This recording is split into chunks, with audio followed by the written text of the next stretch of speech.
Hey, how you guys doing? Just wanted to do a probably short stream today. Normally I do stream on Tuesdays, but you know, Christmas Eve. My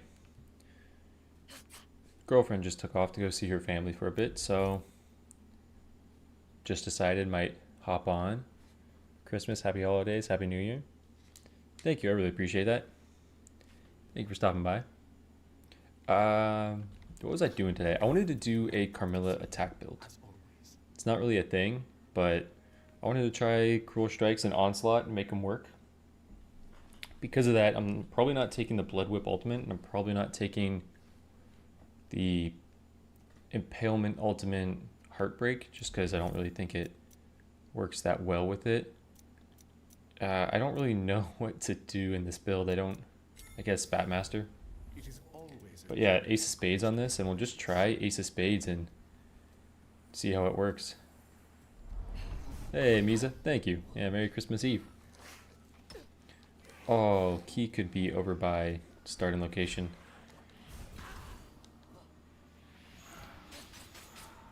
You know what, I'll clear this out because I will take on this boss really early if I can.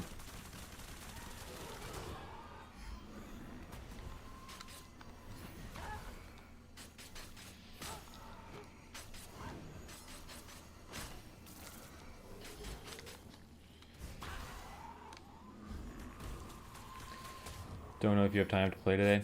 Got presents to wrap. Yeah, I got all of that taken care of already. I just was hopping on for probably 1 or 2 runs. Just because my girlfriend had... She recently took off to go see her family for a bit. So I was like, let me just hop on, do a run. I normally stream on Tuesdays. Wasn't really planning on it today. It was very, very much a plan that 8 minutes ago that I was going to hop on and stream.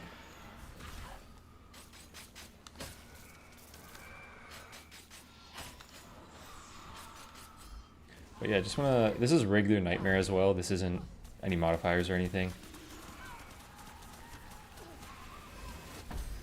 It's just purely seeing what this can do. No Christmas Eve plans myself. Oh, wow. Okay, I will want Razor Claws eventually, but Cruel Strikes is what I wanted. I actually saw my girlfriend's family yesterday. We went to her... She has like a few family different Christmas events, so I saw her family yesterday. And then my family, I'm just going over there tomorrow. She's seeing other parts of her family again tomorrow as well. I don't know if I'm going with her to that or not, but I'm going to see my family tomorrow around like noon. Yeah, rare Cruel Strikes. That's really nice. So that's Onslaught, probably Angel and Demon, Razor Claws. I don't really know what else I want, but again, just want to do a Ace of Spades attack build with no Blood Whip and just see how it... What kind of work it can put in. I'm assuming none. I mean, it's regular Nightmare, so maybe a little bit.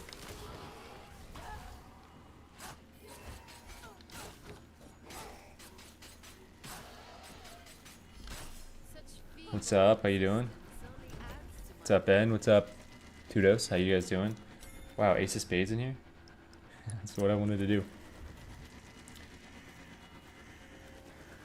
For some reason, past 3 Carmela builds got an aggressive lock or dispersion a little 2-3 times in a row. I recently recorded the Carmela talent tier list. Someone had let me know, like, hey, are you going to do that? You haven't done it. Completely forgot about it. So I did record that. And what I've learned is Carmela has a lot of really good talents. Like, she has a lot that you want to delay. She has very, very few talents that you want at level 2, 3, 4. But she has a lot that you want to delay. I'm going to go do the key after I get this checkpoint. Ooh, I probably should save my defense for... Yeah, let's go take this on. Did my tree survive Kitty? Kind of. Not really. The cat has really destroyed it. It was a fake tree that we bought this year. A lot of the branches are pretty terrible. Like they all bend downwards now, so there's huge gaps in the tree. It made my girlfriend really sad. I find it funny, but yeah, she definitely cared.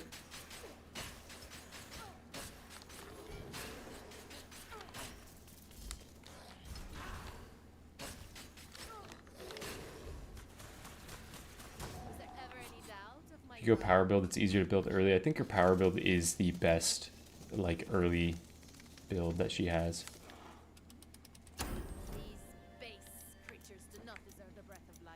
Guess I'll go Tommy Tobacco. I'm fine with that. Time to get a real tree. So I had always got real trees growing up. I love how solo Nightmare is so easy. You can do key boss level 2. You could also just just completely ignore it, which is funny. I always got real Christmas trees growing up, and my girlfriend never did. Like, her family always had fakes. And we got a real tree last year. She, just because she hasn't had one, like, she knew that they would die and fall apart, but she just didn't really get to what extent. So as it started getting, like, older and all the, like, the bristles started falling off, and then, like, the cleanup of having to vacuum, like, 4 or 5 times to get rid of all that, She was like, I don't want to do this ever again. I'm like, it's just the process. That's just what you do. Never had a real tree. These are both really good. There's really only like Angel and Demon that I care about. Razor Claws and Onslaught, I think. I guess Victimization could be good as well. So I can probably take one of these.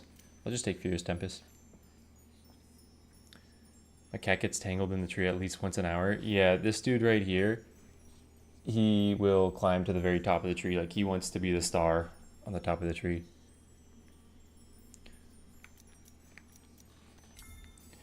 My family always used to, this is now illegal, I think. I will want crit chance. Eternal Rose, right? I want Eternal Rose, and if I have enough Eternal Rose and dashes, that's what I really need to play for. Let me go crit damage then. My family used to take the trees to the beach after. I grew up in San Diego, so we had the beach always next to us, and we would do beach bonfires with our Christmas trees. Apparently that's illegal now. I don't know if it's like something the trees produce when they burn. I don't entirely know why it's illegal, but yeah, there would be huge, huge fires, and it could be because of that.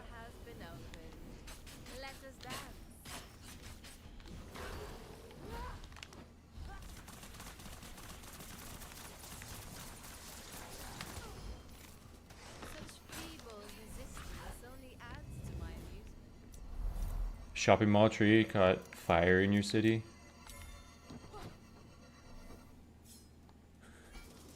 Dude, they do, like, if it's a real tree, they do go up really, really quickly. Like, they burn very, very quickly, and they burn for a long time.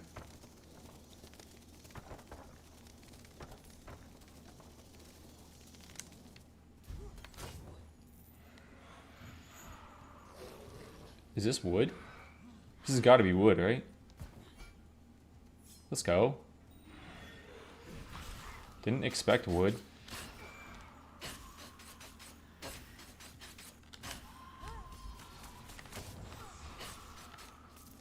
No, don't do it.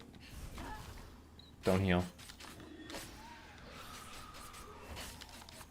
I don't really know why I'm fighting for these shards. I guess I haven't picked up the Aces page in the shop. Furious Tempest and Cruel Strikes. Furious Tempest just because it's like a good early game, like it helps your clear speeds and stuff. And because again, there's really only this Onslaught, Razor Claws, and Angel and Demon that I care about.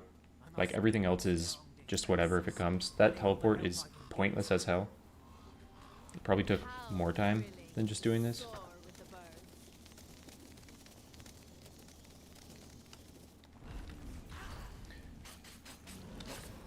And when I play, I've been playing a little bit of regular Nightmare. Like I played similar to that Pied Piper, I did a Snow Queen ultimate focus build. And when I play regular Nightmare, I don't know, I don't really focus too much on what I'm doing. Like, trying to be as optimal.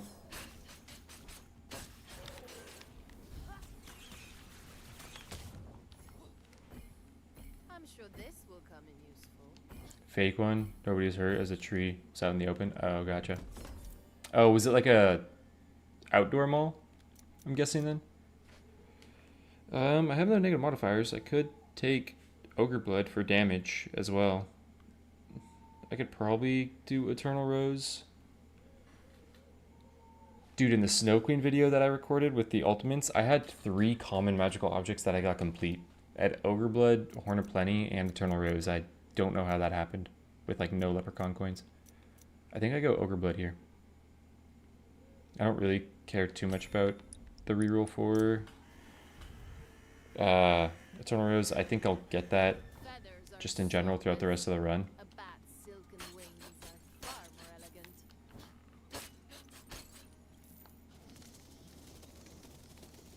Like, Dispersion is probably good at some point, just because it is really good, but yeah, and if I am going to be using my defense to trigger Cruel Strikes as well, but I'd prefer dash.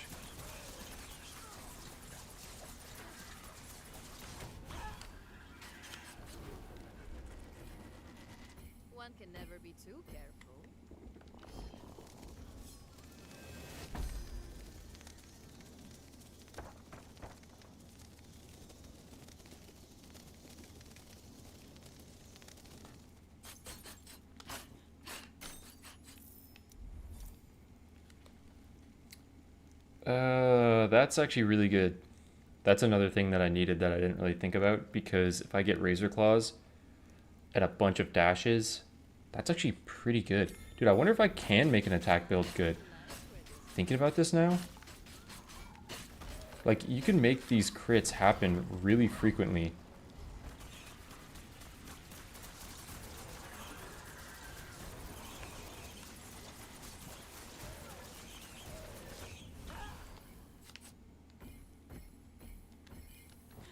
I think there... Oh, I already got that right. I think there is potential for this to be decently strong. Can I... Don't know the teleport over there. No, you didn't see me.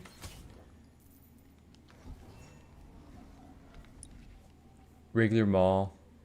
What was the outdoor display? Theme like pyramids? Oh. Gotcha. Okay. Luxor Hotel, a mall.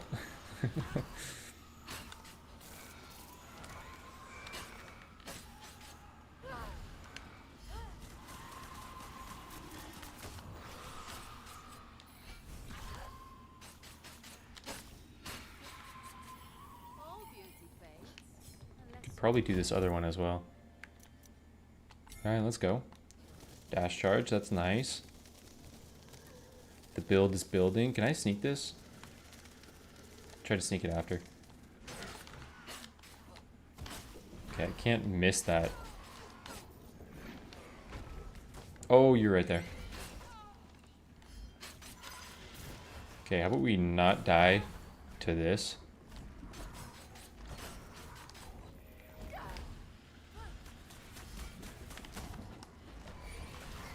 Oh wait, I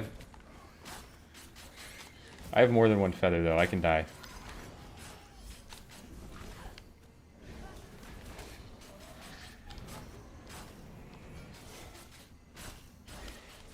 Yeah, death is completely fine. I'm good.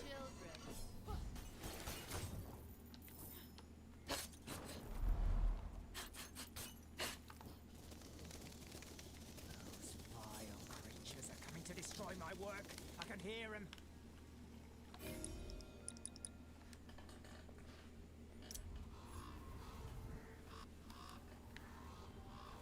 How thrilling to soar with the birds. The Citadel? Wait, like the mall in between... What is that? Riverside? Like on the way to LA if you go from San Diego, but like the Riverside way? Carmela build earlier today, whereas auto attacking for 800 damage in 4 multiplayer without whip. Maybe your sensor going hybrid, take the impalement.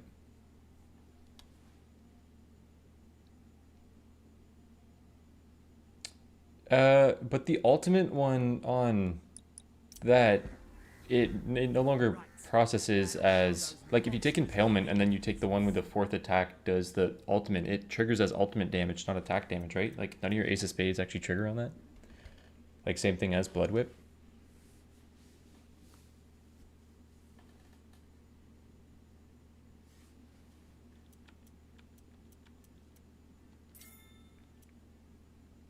Do I just get sadism up all the way right now? I probably do. I need Eternal Rose now desperately for crit chance. Do I take this coin? I kind of want to avoid the coin if I can until the very end. Let us be off, my I mean, feathered that doesn't make a lot of sense, does it? Beasts. I'll show you what Godric is made of.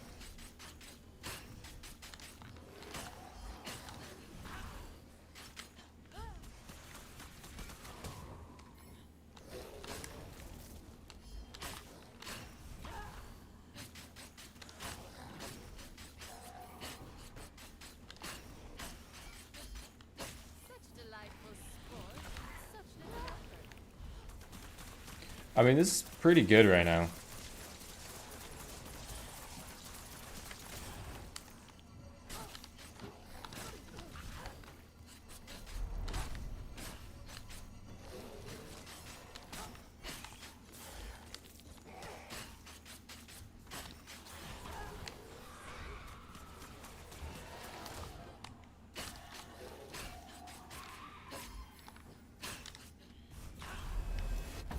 Yeah, like this makes sense, go Blood Whip, but I'm not going to do it.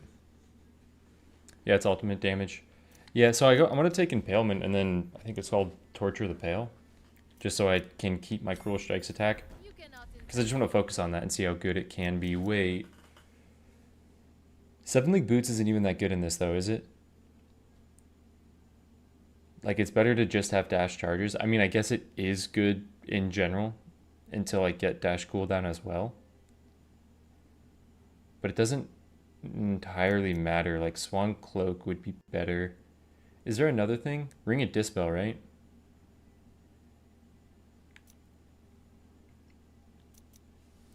I think Ring of Dispel. Yeah, let's go Ring it. Ooh, but Philosopher's Stone if I'm also going Ogre Blood. Like, if I can stack both Eternal Rose and Ogre Blood, that would be really, really nice. Not taking Father Time's Hourglass right now, though. The Vulnerable or the extra Vitality and damage. I feel like I can get Ring of Dispel later. I'll go Philosopher's Stone just because it's, you know, taking it now versus Ring of Dispel now. If I'm planning on getting one of them later, it'll provide more right now.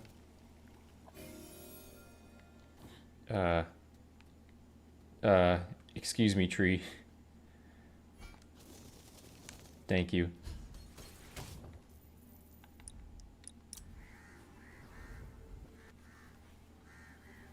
I wouldn't hurt a fly. Oh, I should have waited till I had the full amount of money for this. Okay, this is a reroll. I also want Eternal Rose. Stack both. Try to stack them both evenly, and hopefully one of them gets complete by level 5.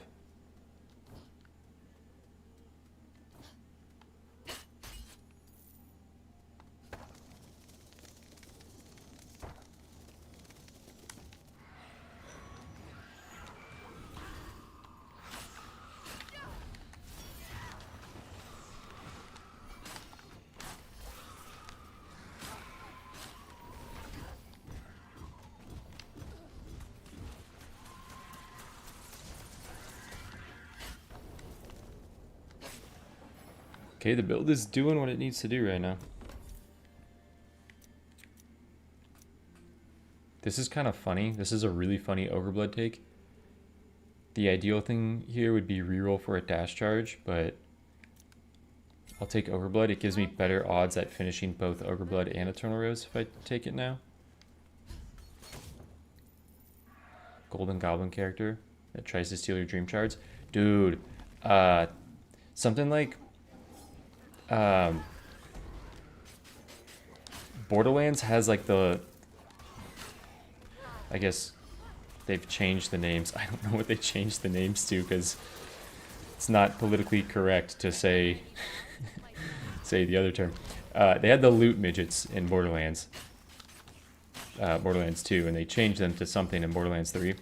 But if there was a character that like, yeah, that had loot or something that ran around the map that had a lot of health, and if you could like stun it and kill it in time, it drops like a magical object or something, that would be really cool.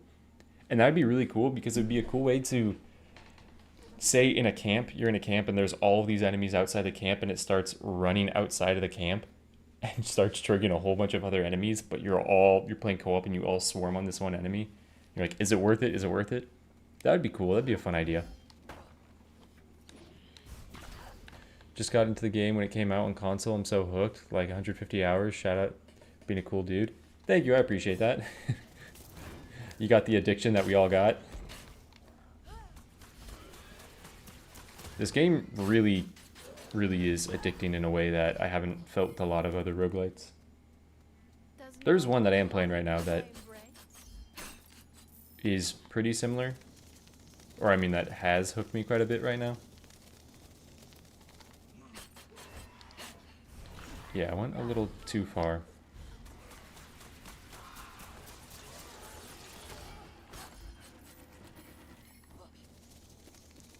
Okay, try to get more crit damage out of this. Force you into crazy areas. Yeah, if there was just like a random enemy that popped up in some camps and just ran out and he had like a huge backpack of stuff on. And it's like, is it worth running into this complete other camp of enemies for like potentially a common reward? Like, say it worked like a Flash of Genius pull, you know, where it could be something, could be a legendary or cursed. Dude, when I did the Snow Queen run, you guys will see at some point, it's on ultimate, and I just try to stack as much damage as possible for the ultimate. I think I had 110 health going into the next chapter. Crit damage or vitality for Ogre Blood? I think I'll go crit.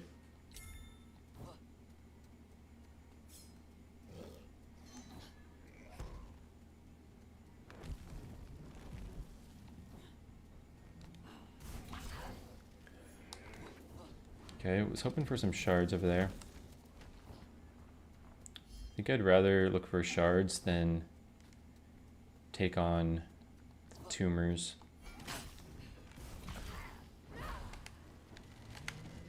Oh, I don't have ultimate. Such feeble resistance only adds to my amusement.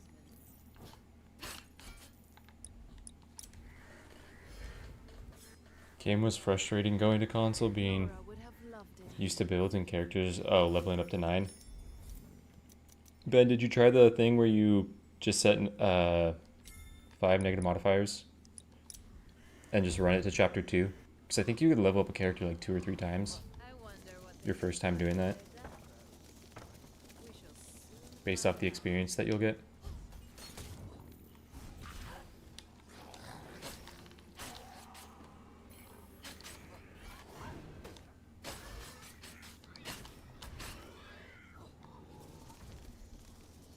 Yeah, if you're playing on console and you want to level up, or if you just are new and you want to unlock characters, just set 5 negative modifiers, whatever the easiest ones you think there are, and go do your vision tower, and then just reset.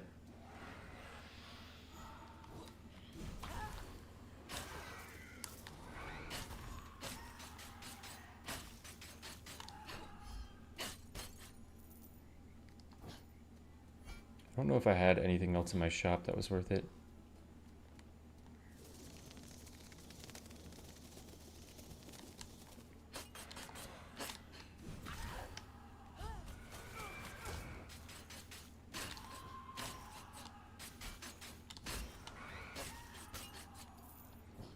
We'll go check though.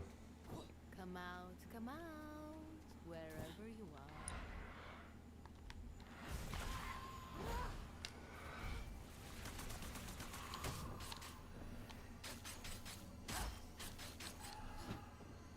The true amusement shall begin soon.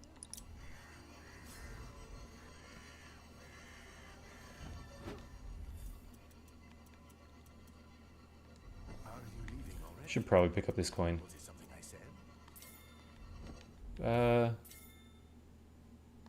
I'll just keep that. Which one? It's called Shape of Dreams. It's in early access right now. It's a game I've been thinking of playing on the channel, of like doing actual YouTube videos on, because I've really been enjoying this game and feel like I'm finding some pretty crazy synergies in it.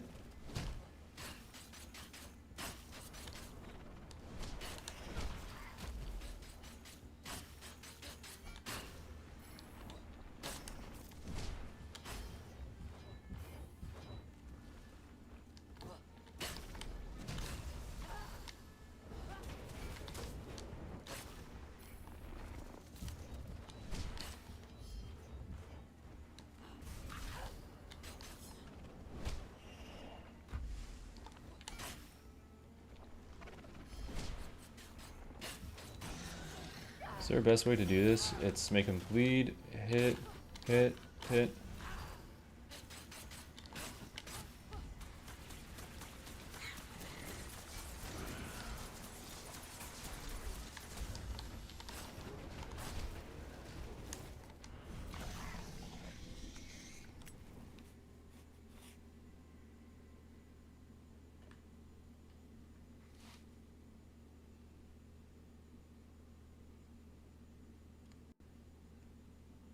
Yeah, another thing with that, Ben, is like until they have the updates come out. Again, I've just played this game so much. Like, all the challenge runs that you guys saw were, for the most part, recorded like a couple of weeks ago. This is why I didn't want the coin. Please don't hit coin. Motherfucker. Damn it. But I just played so much Ravenswatch that I am interested in playing other games. And when updates come out, I mean, the new update that they talked about, there's a lot of things in there that are going to change the pacing of the game and like optimal run strategy and stuff. And I'm excited to see how characters are balanced after it.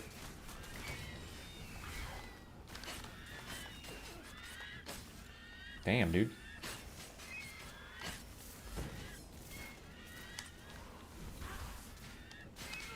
Such a delightful sport and such little effort. That still hits me, doesn't it? Yeah, that goes through walls.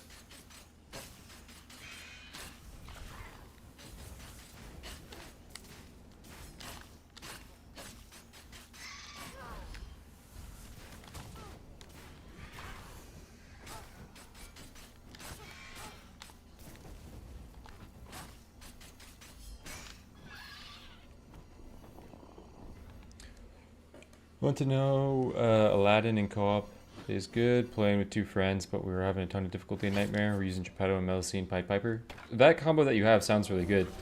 Geppetto, Melusine, Pied Piper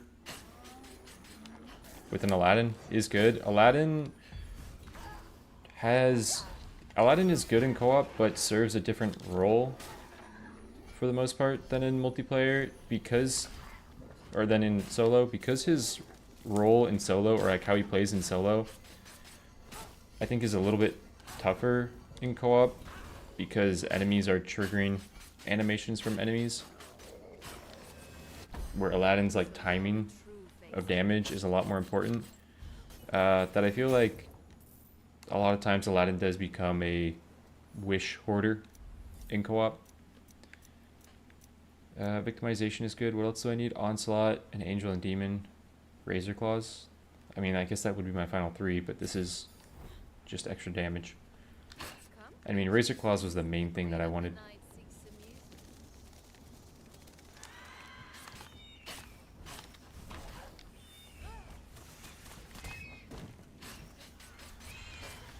Yeah, that's what I didn't want to happen.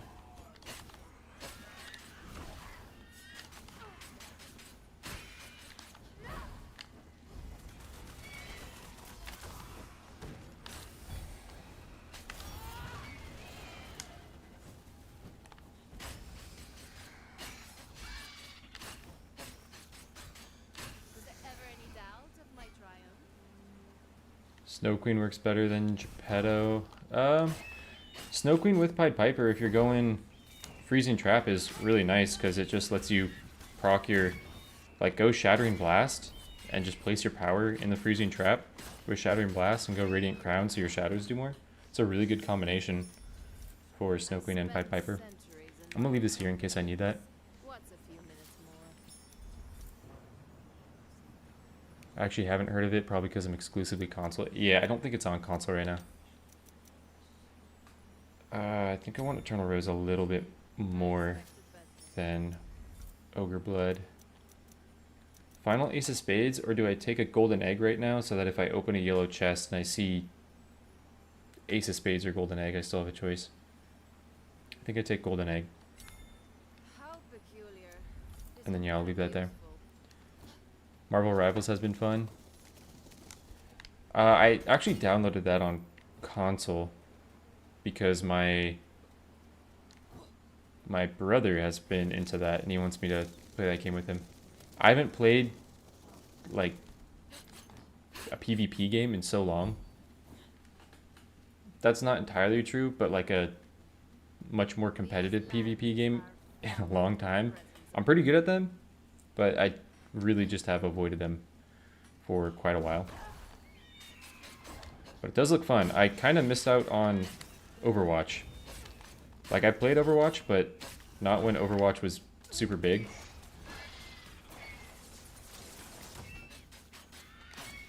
Kind of missed out on all the hype of that, so I'm excited to try out Marvel Rivals.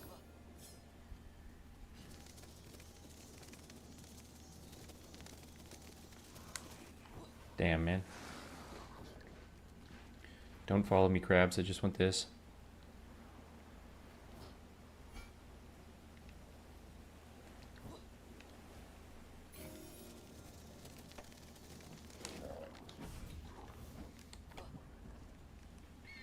Plan on doing viewer runs again anytime soon? Yeah, this Saturday. This Saturday we'll do viewer runs. Missed last Saturday again just because holidays and being busy. Like, I intended to stream. I didn't know if I was going to have the time, so I didn't schedule it. But yeah, it was the intention, and this Saturday I do have the time to do it.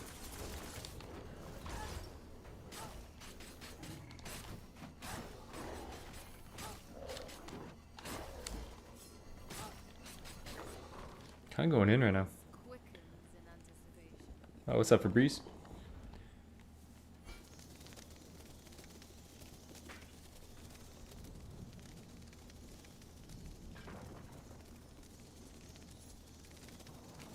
Started Overwatch late, but had a good time a year ago. It still has like a pretty good player count, doesn't it?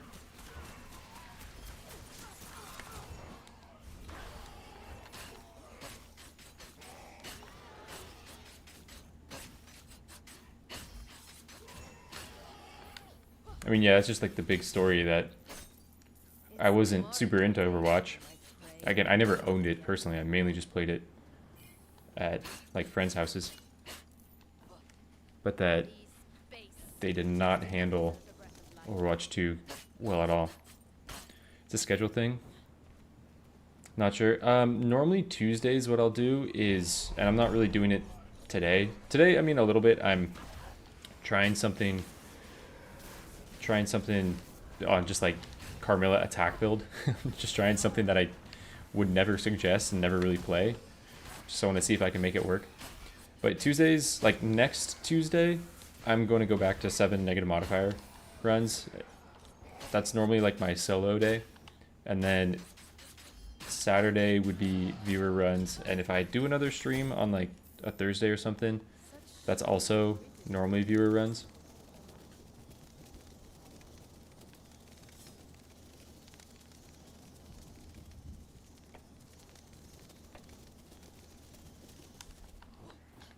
You know, I should probably do this. Let me go up here first, and then I'll do that. Because I want to potentially pull a Hungry Grass. Do I have a... No, I already did my Wishing Well. What's in here? Victimization for longer? Meh.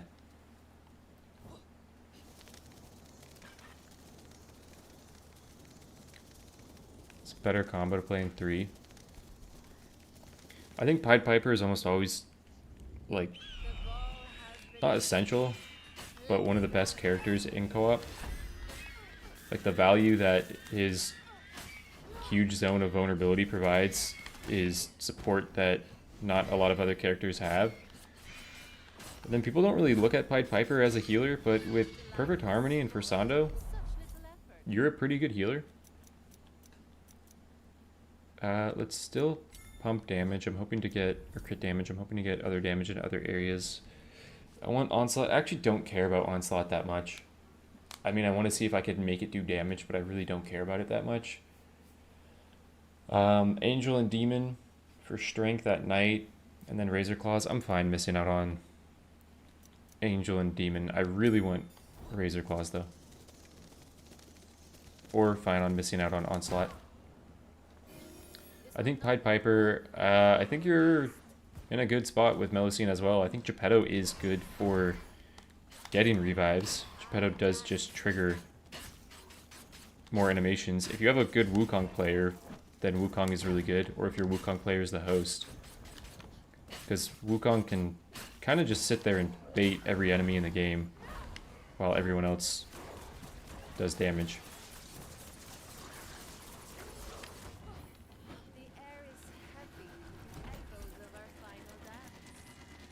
Wow, this is really a neck-and-neck race between these two. Wait, where am I looking?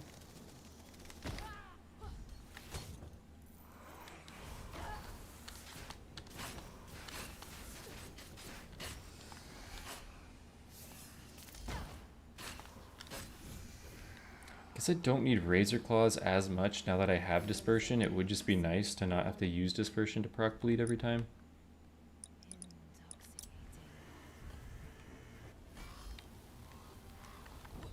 Please don't crack.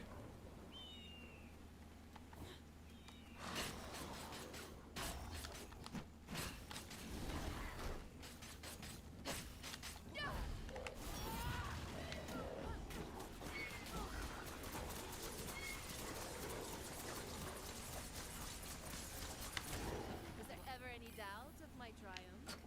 Working on my way to Nightmare, mostly been dicking around co-op. Fellas, 90% of those 150 hours is Darkness runs. Yeah, Tim and I, we honestly played, like, our frame of reference of where you are was probably pretty similar, that we were mainly playing Darkness, or Nightmare used to work differently. There used to be 9 tiers, and we'd sit on like Nightmare 7, or everything used to just be Nightmare, but there was different tiers, and we'd sit around Nightmare 7. I always wanted to push the difficulty.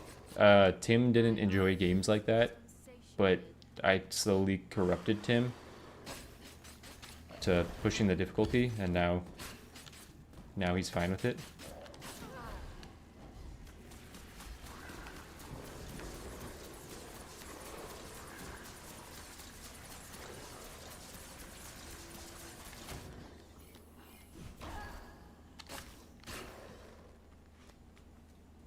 Managed to pull Wukong's spin attack build.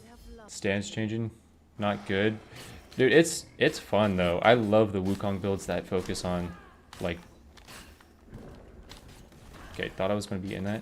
That really focus on the stance change aspect. It's such a, like, unique playstyle.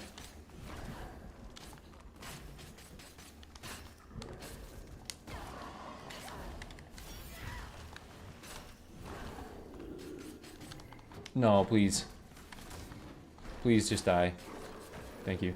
The silence descends like a lover's sigh. Again, I don't really think I need 7-link boots.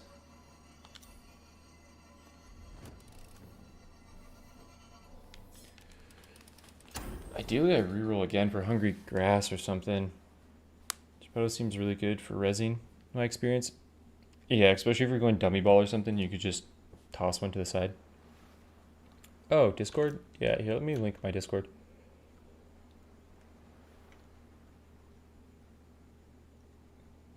Please actually work. Oh, God.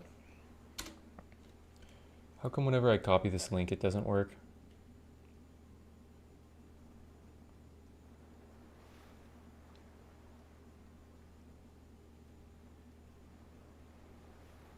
Can I get a server link that will work?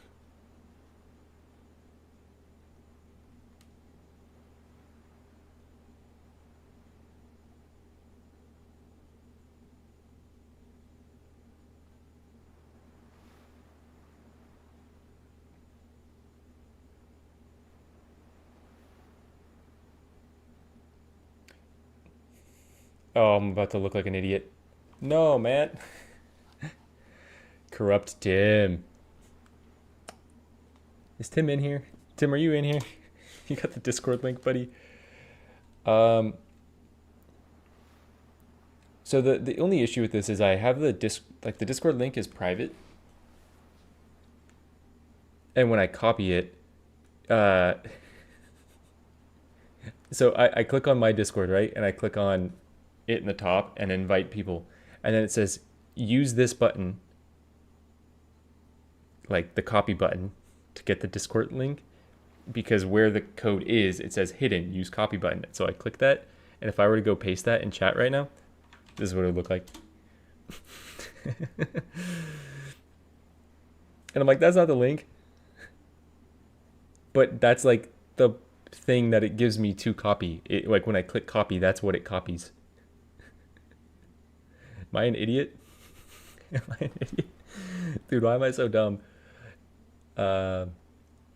I finished all characters on Nightmare, but my friends seem to not be handle on Nightmare. Dude, it's a climb to be able to get there. Like your first Nightmare runs are really really difficult. Dude, this didn't work like this for me before. Normally it would just copy the actual link. Can I like copy?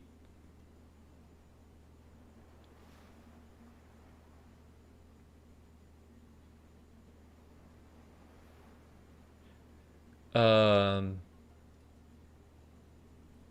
what's crazy is it says I have an invite link active right now for you guys. Here, let me figure this out in a second.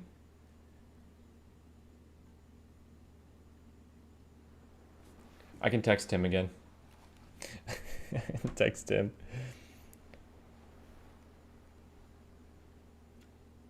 Been calling characters like Wukong and the Watcher from Slayer Spire. Oh, Stance Dancers. I need to play more Slay the Spire. I have played it, but not enough. Okay, Tim, any chance you can the Discord link to stream?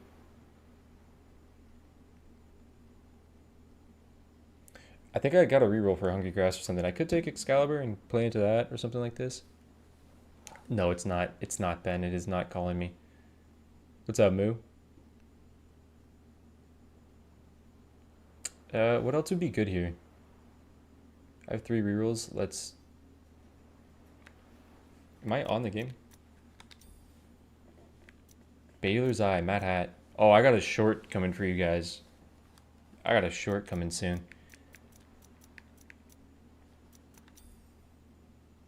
Well, here we are again. This is brutal. I'm going early game Excalibur, hoping for a good late game with money. No, it's not Father. It's not Father Times Hour. This is not the build for it. Like, I'll try it in a build. I don't really care about my cooldowns, except for defense.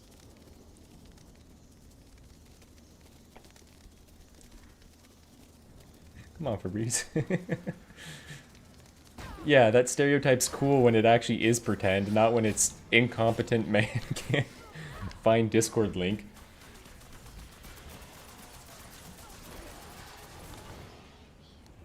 Dude, I saw that animation under the floorboards. How did you get triggered over there? Like, honestly. Karen move. Karen move right there. Triggered across the store. Oh god, I've used too many rerolls. Tim, why does it work for you and why does it not work for me? Thank you, Tim. Let me pin this message. Tim coming in clutch.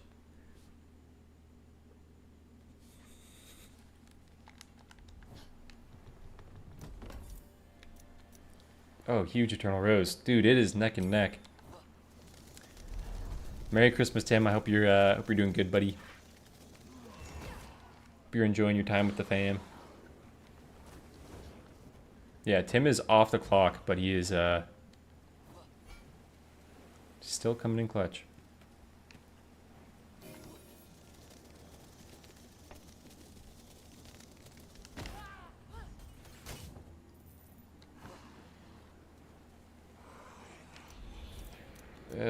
Probably got to get rerolls out of the other shop. I really want more dash. I know that was a red chest as well. That... How am I alive, dude? You can just take hits.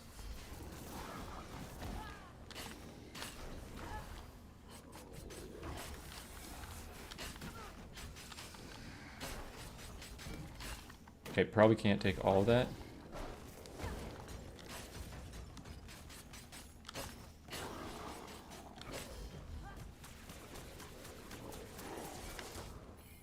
I crave an adversary to Okay, dash charge, please. That's a yikes. Okay. I'm gonna come back to that after...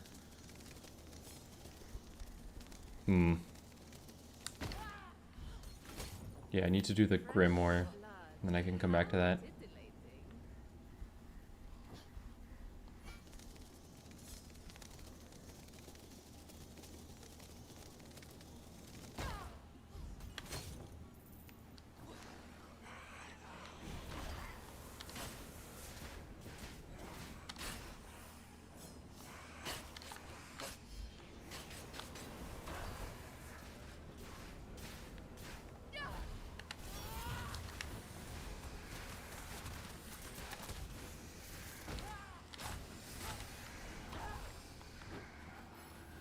Dude, this build is pretty fun.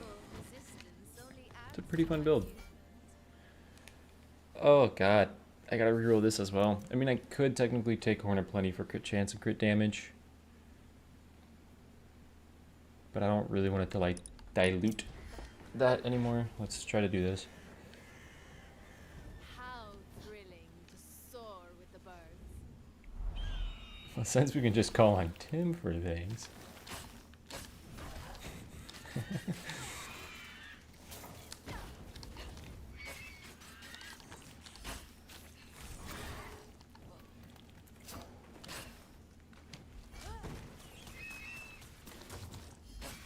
Yeah, Tim's kind of just like the embodiment of that Tammy Terrell and Marvin Gaye song. Ain't No Mountain High.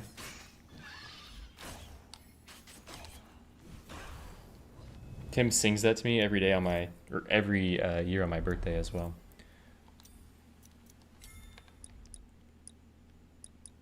Okay, let's try to do this. Let us be off, my feathered friends.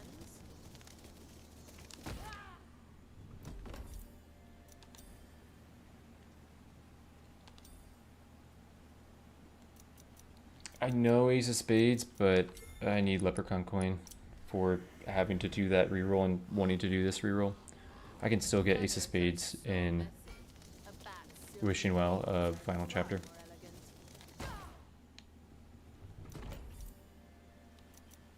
Take this, I reroll. Ooh. This now becomes tougher. No, I take this, and then I pray for 3 chests, which is super unlikely, on Chapter 3.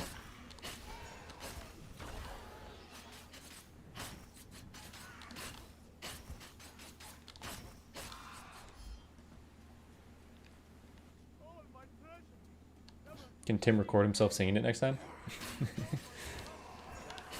Yeah, maybe, Tim, maybe next stream we'll have you sing that. That'll be the background music for stream.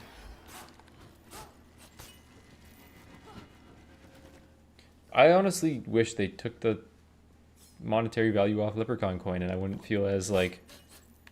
Because I'm literally just taking it there for the reroll purposes.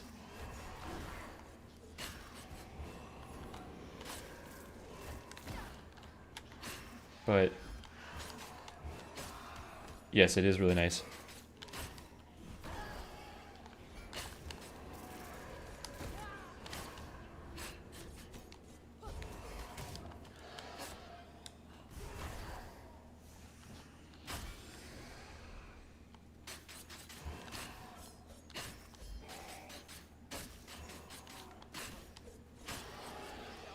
I might take 7 League Boots out of this if I do get it. Save me from the giant, and I'll reward you well. Oh, you know what I should have done before all of those was Dispersion.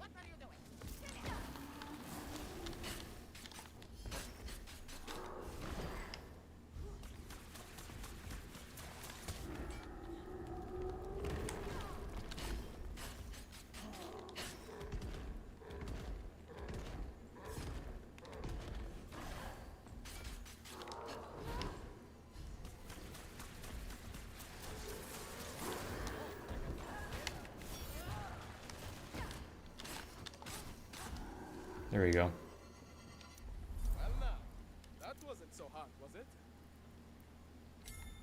So kind of you to come to my rescue. This is to thank you. The guilt is real. It really is, dude. It is.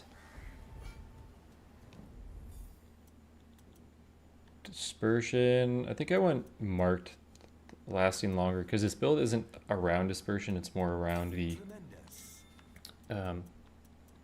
around cruel strikes. But to be fair, I did take... I should focus on this. I did take Excalibur. Yes, this is a most fitting choice. Wow, and it doesn't hit cruel strikes.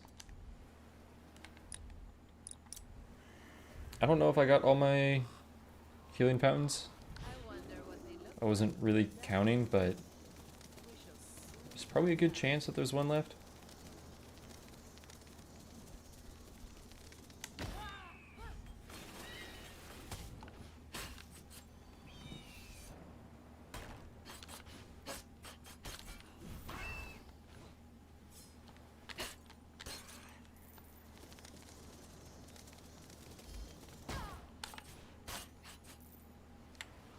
Okay. Just don't die to this guy. How thrilling to soar with the birds.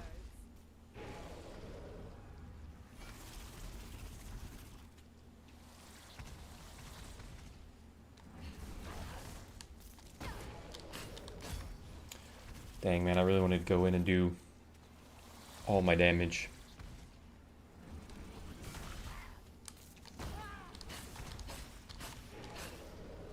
Yeah, that's good damage. It's good stuff. It's a pretty easy rotation to do as well.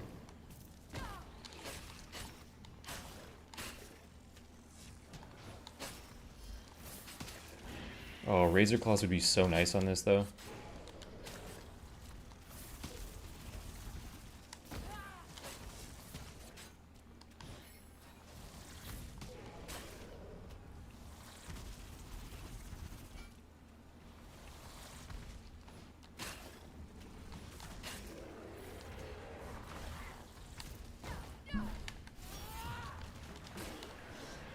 I didn't even get to do my full damage rotation, man. What happened? What happened? Oh, you guys are on the left side of the screen now. I forgot I did that.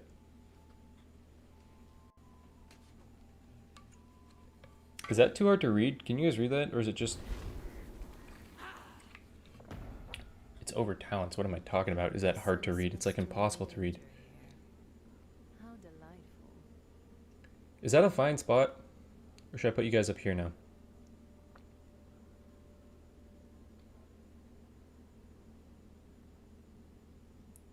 Move myself a little bit lower. I think that's good.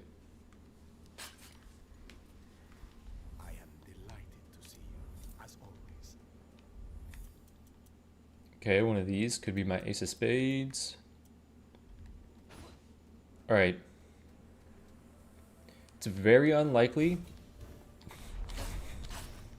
But let's pull the 3 green chest bottom area. I don't think I have that because I don't think you can have a Grimoire. Wait, I wasn't making the dude vulnerable. I kind of was. I have to remember to dash through enemies. Oh, These lands this is this. foul. I completely misread what this was.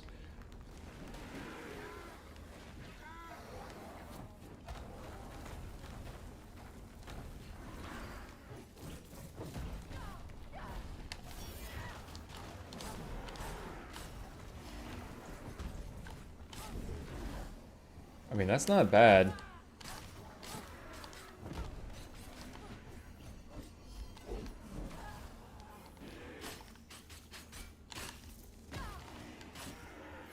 I return you to the shadows.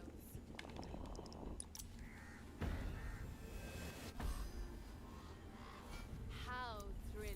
I to really, soar really with just the don't. birds. I guess I don't care about Onslaught. I can take Gust.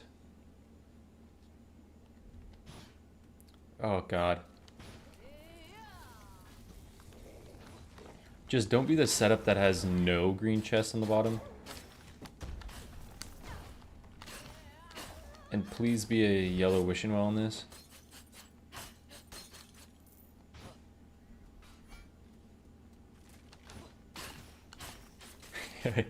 Yeah, Febreze, I don't think I'm trying this 5 negative modifier ever. There's some builds that, dude, I don't know, man. I did the Geppetto no dummies one. Okay, there's some builds that I tell myself that I'm gonna stay away from, and this is for sure one of them.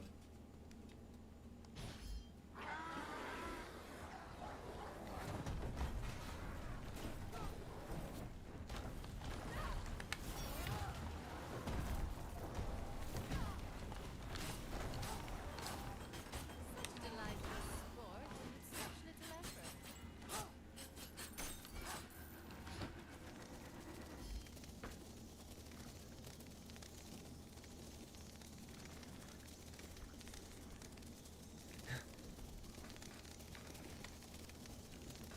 Man, I don't know. It's been like this with video games for probably since Sekiro. I think that game did trigger something. Well, I mean, I don't know, even before that. Because if you guys know anything about the Pokemon games, and I might lose a lot of people here, one of the common ways to play them is called a Nuzlocke, where if you lose a Pokemon, you just have to call it dead for good, and you can't use it again, and you only get to capture one thing per route. So you have, like, limited resources. There's a way of playing it now where you play the game in set mode. So normally when you knock out a Pokemon, it says, would you like to switch? You now play in set mode, and then you play with no healing items. I've almost always played my Pokemon games like that. Like, from a young kid, I always thought, this is way too easy when you're able to switch every time. Like, shouldn't I make this more difficult or make it fair?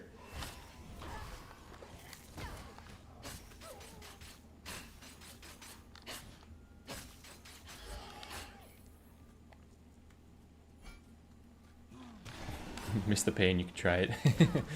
That's honestly what will happen.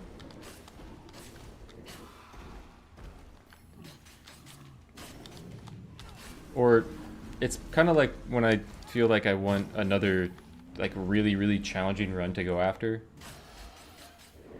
Because like the Scarlet Devourer one was one that I knew was going to be like that. That's it, I'm out.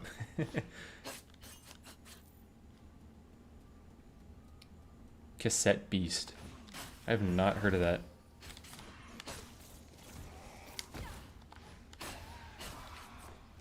What was that? 1459. There's a high ceiling for this as well, because there's marked vulnerable, bleed. Like, there's a lot of factors on what will make this hit hard right now. Such shiny, pretty little things.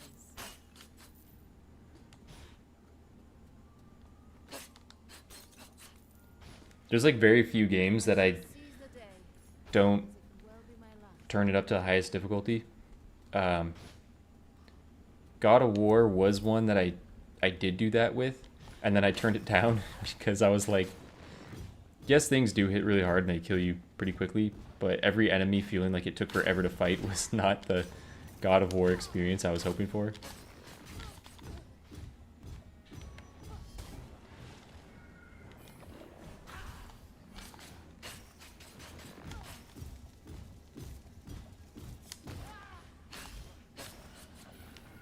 I gotta remember to not use use my attack before dashing out of defense. What's a few minutes more? Okay. There we go.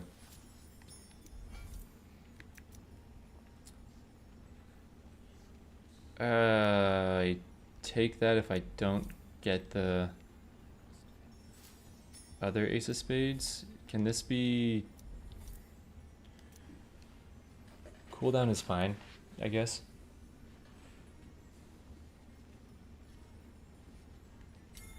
Isn't this utterly delightful? Difficulty coming from making enemies sponges is lame. I agree to a like for the most part.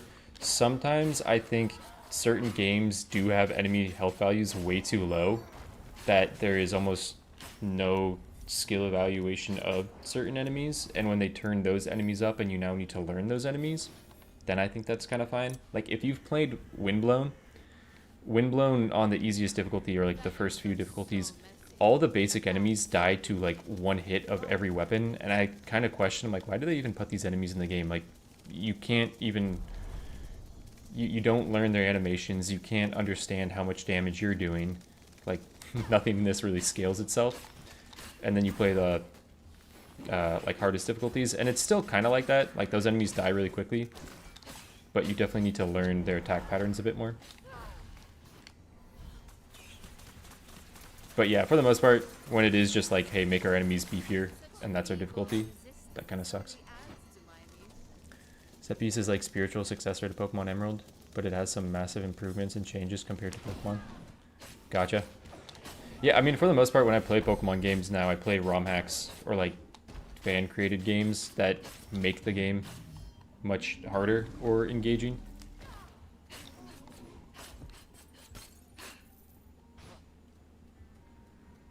PO2 core is not something I see being fun. I don't know if it even is doable. These Yeah, I've heard, or I've seen people talking about how crazy difficult that game is right now.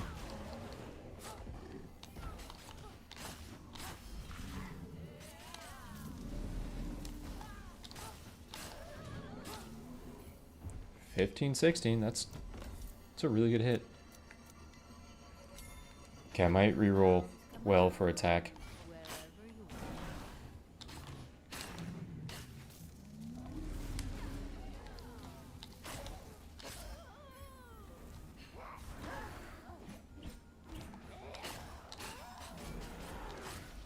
Was there ever any doubt of my triumph?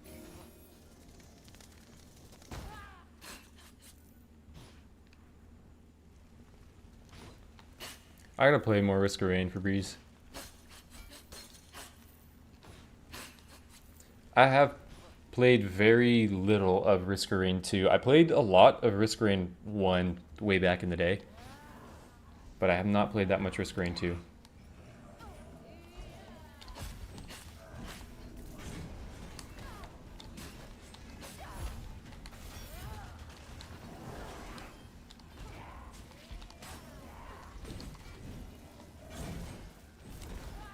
The darkness opens its arms wide at last.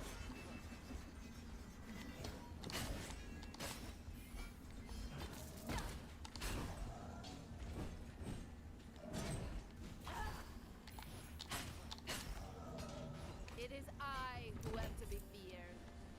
Dude, yeah, I don't envy game devs having to figure out balance between difficulties and stuff. Like I really like when games have one difficulty that can set itself based off like what you use or how you play the game.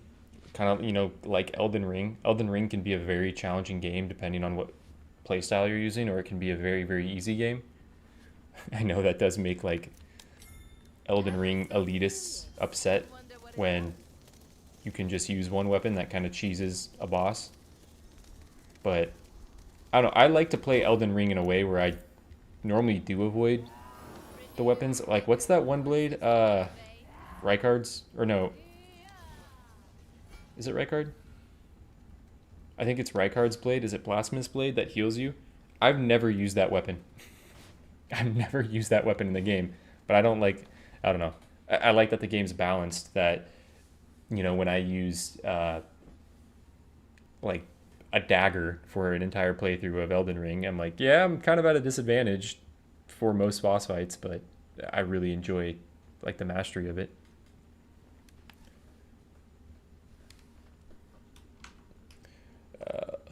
So what were you saying? You say, I like how Helldivers does it. Enemies have the same HP values. What changes is how many enemies spawns and how often. I also like when games have certain enemies that are just like higher difficulty tiers, or they have better placements of enemies. Like say they place more snipers in certain areas, so you need to take cover more often, or change your play style on how you are going to fight a certain fight, like prioritize stuff. Give Cassette Piece a shot. It's significant difference. Like the type system is very different from Pokemon. Every character has a fusion. Proper quest line.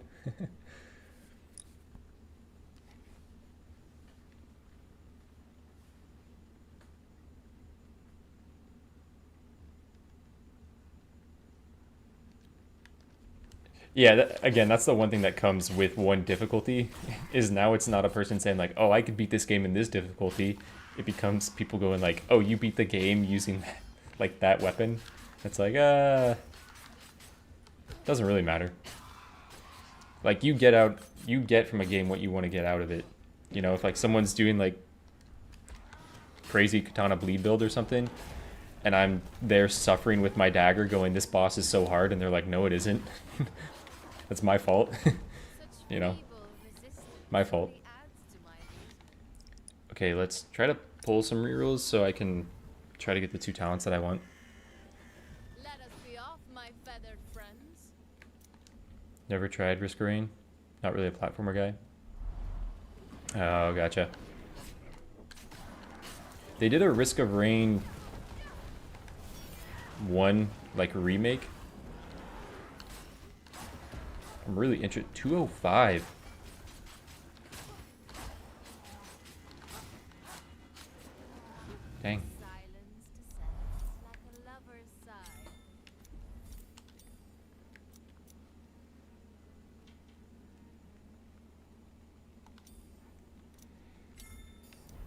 Show me.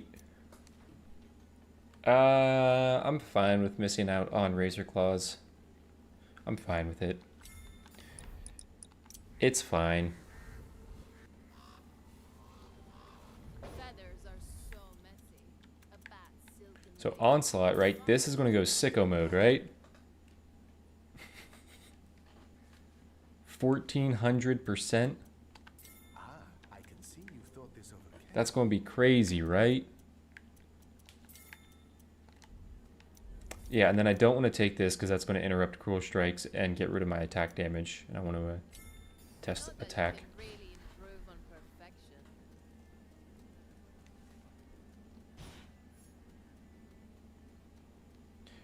Yeah, that's true. Elden Ring, I normally just, if I see a weapon that I'm like, oh, that looks sick or has a cool move. Longed for my breath.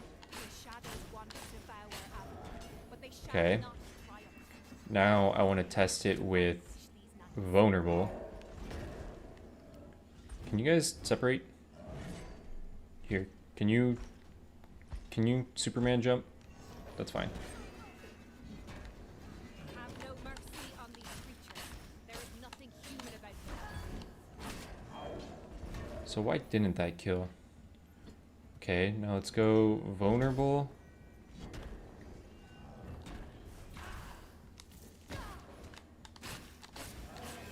You're gonna die too quickly. I probably need to test that on that final boss. Now make haste to the sacred grove. Comet Azure, everything in Elden Ring. Dude, the tough thing is though, on my Magic playthrough, I got to like, I think I got to Rykard and then stopped playing. The Magic playthroughs are fun for me to a certain extent, and then I'm not as engaged with it. Oh yeah, I forgot about Onslaught. Like, I think the staying power of a Magic build for a game that's as long as Elden Ring is, it kind of falls off for me after a bit. There is a heady scent of blood in the air. If you didn't beat Elden Ring like that, have you guys seen that dude, Point Crow, that had his goldfish playing Elden Ring, where his like goldfish would swim in a tank, and it would program like button inputs based off where the goldfish was, and he had it on his like L1 and R1 and stuff and dodges, and his goldfish after some crazy amount of attempts beat DLC boss. It's probably time that if you haven't played it yet, you should get spoiled, but had his goldfish beat it. I'm like, damn, the things people test with that game are insane. You know, like, I beat Elden Ring on my racing game setup or whatever. I'm like, all right, man. I think I'm over here doing a hard 7 negative modifier challenge in Ravenswatch, yeah, and then someone starts playing Ravenswatch on a DDR pad. I'm like, oh, okay, that's cool, man, but have you done this? Black Lotus is fine. Donkey Kong Bongo? You have arrived just in If it is a real thing, I think it is. It's like an old Nintendo game where you play like bongos and you like have to beat match. Donkey Kong game. the shade of my dearly departed If you can remember it, what's the highest damage you've hit? protect the tree. I can show you the highest damage number that I've hit. I don't remember it, but I can pull this up because this was a video that I posted actually quite a while ago. Can I search my own channel? Like, easily? It's a very short video, but here it is. Sorry. Let me stream.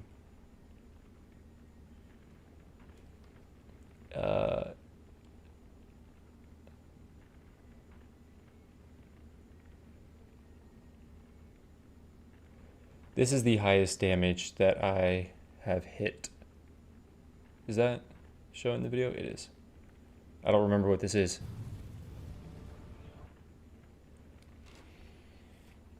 But real quick, it is a Devour build with 7 charges.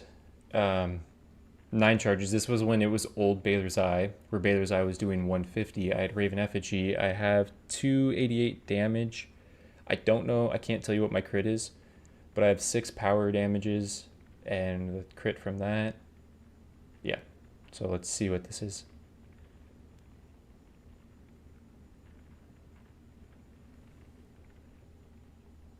157,000 is the highest damage number that I've hit. And I think that's the highest damage number that I personally have ever seen.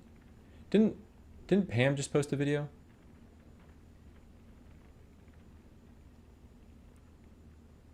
I think Pam just posted a video actually. What did Pam hit?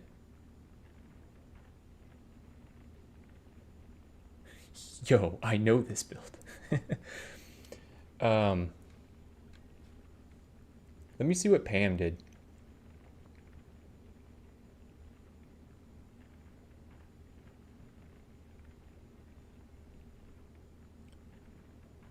Highest damage dealt ever, 1.0, no modifiers. So again, this was different. It was when Baylor's Eye was different. Yeah, Pam obliterated that number. But that is on an Aladdin, like, which isn't to take away from the number. But Aladdin, you could infinitely scale your damage number. Like, Pam could have had that number be higher, I think, if Pam sat there forever. Yeah. That's the highest damage number that I think I've ever seen. Like the one that I had, I think is the highest damage number that I've ever seen on a run that wasn't Aladdin. Best fights are the ones where you have to react and adapt, not just a perfect rotation. Yeah. Yeah, dude, that's why I loved Wukong. I think Wukong's boss fights, or Black Myth Wukong, those boss fights were so engaging.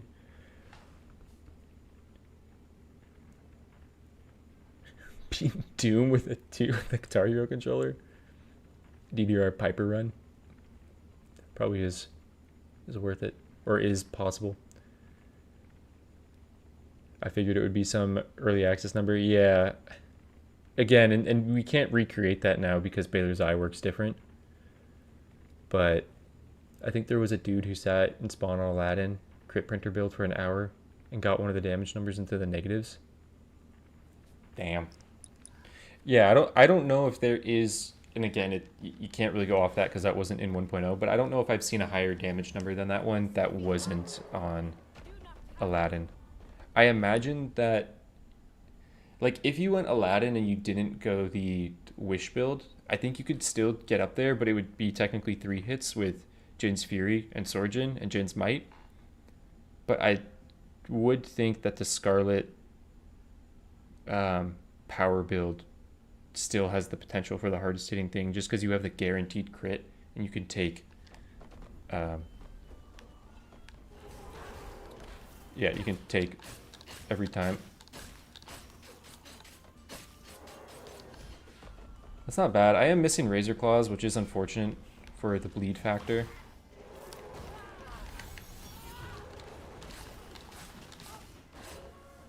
I mean, that guy never got stunned. It shall be mine for all eternity. You have restored Avalon's public for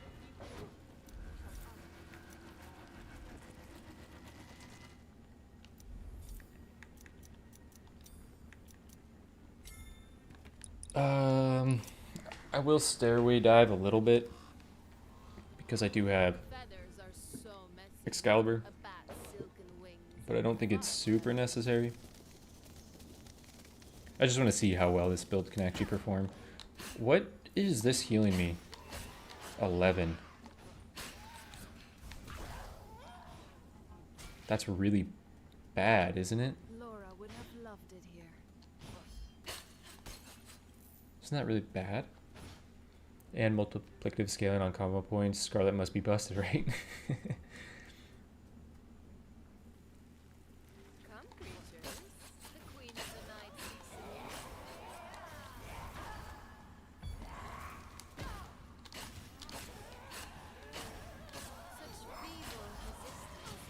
Let's go, Carmela attack build.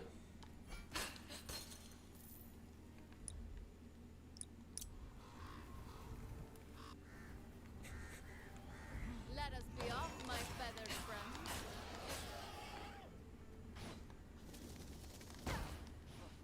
Got in co-op, we used Transfiguration on Monkey, and we sat and spawned for like 5 minutes waiting for him to get Aladdin for free wish. Yeah, that's technically true. If you go Wukong and have a bunch of, I've been here already, have a bunch of ultimate cooldown, you could kind of recreate the same thing, especially if you have Aladdin in your co-op party, so that like you can guarantee Aladdin at least, or have like a 1 in 3 of Aladdin.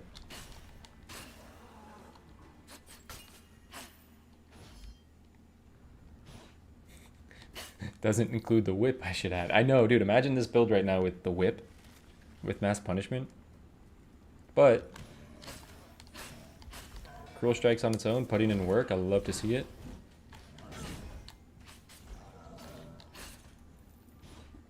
With no Razor Claw.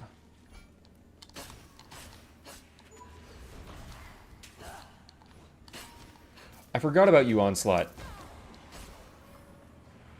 Show me what you got. Why are you so bad?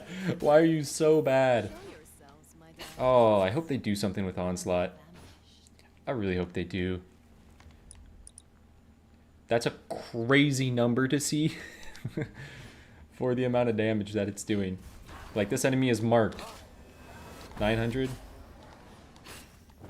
Here, Onslaught, I'm gonna give you the benefit of the doubt here.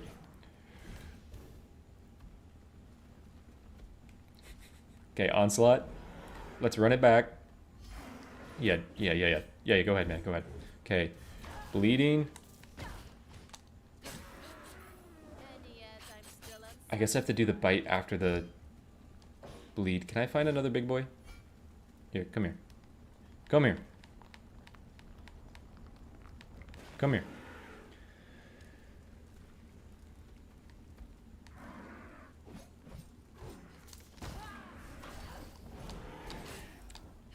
Oh, does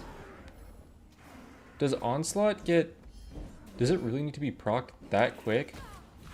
No, it's that Cruel Strikes will take over Onslaught if I dash, so I can't... I have to dash through them, make them vulnerable, but this only lasts 2 seconds. I won't be able to have them be... or 3 seconds. I won't be able to have them vulnerable as well. That's unfortunate. Testing this is going to be really weird to get that big hit off. So, can I dash, defense, special? Dash, defense, special, Onslaught. I didn't see the number.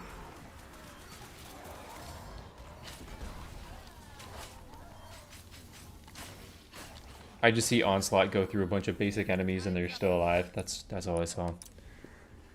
My friend went hard yesterday on Geppetto. Somehow he had 35k single hit, highest damage.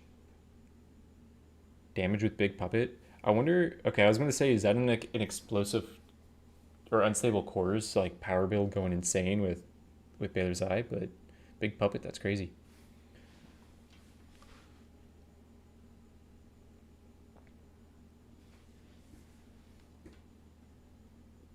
I would love to see a sort of looping thing where you can extend the run by magical objects. So the game that I've been playing, Shape of Dreams, has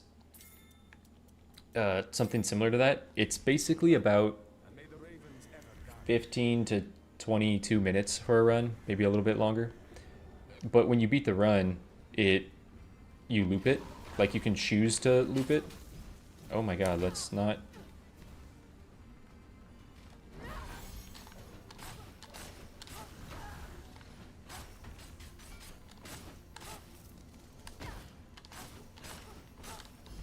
It's your time, Onslaught.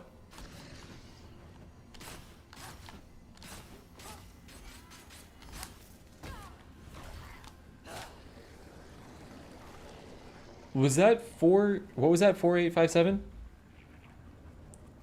Was that 4857 Onslaught? I mean, I know how to bunch a crit right there. I think I saw 4857 Onslaught. But yeah, the game Shape of Dreams, it just loops. So like, if you are just starting to get a really good build, you can loop and replay the game, and then they make the game more challenging. Like, enemies have more health, certain enemies can take away your healing and stuff. But I really like how they handle it. For an early access game that has just recently been put into early access, I think this game is a really, really, It is a joy to be graced with your presence. really, really nice. Yeah, I think that was Onslaught.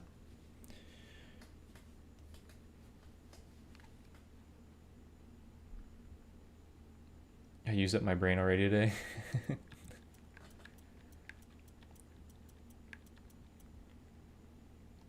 Tremendous. What are eggs doing? I never actually got that finished. It doesn't matter too much. The attack speed from it isn't like vital to this build.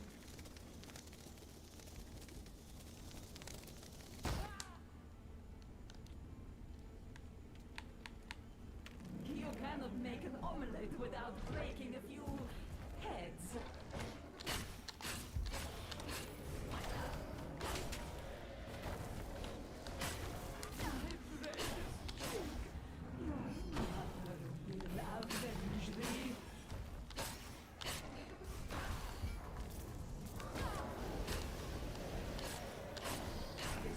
So does Onslaught get interrupted by defense as well?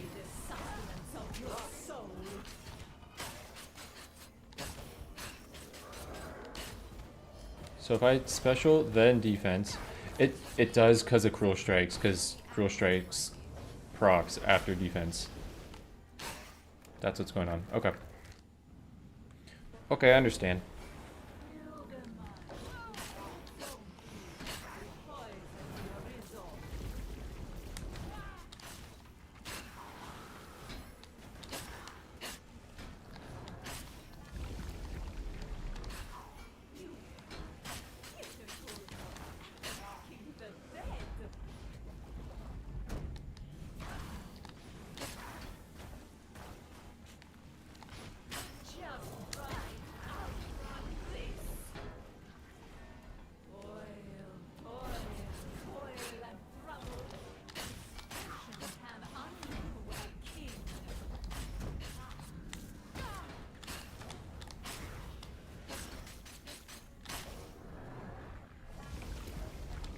Like, that's where Razor Claws would be nice, is that Razor Claws would be honestly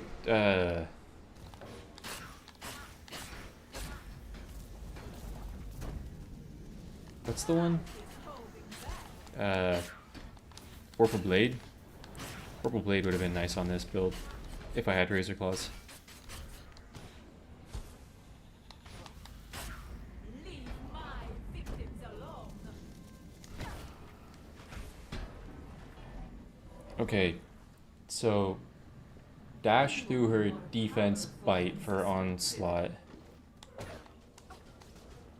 Okay, but what if I bonk off of her? Oh, I didn't even have I create defense. that can just as easily destroy you. Just watch.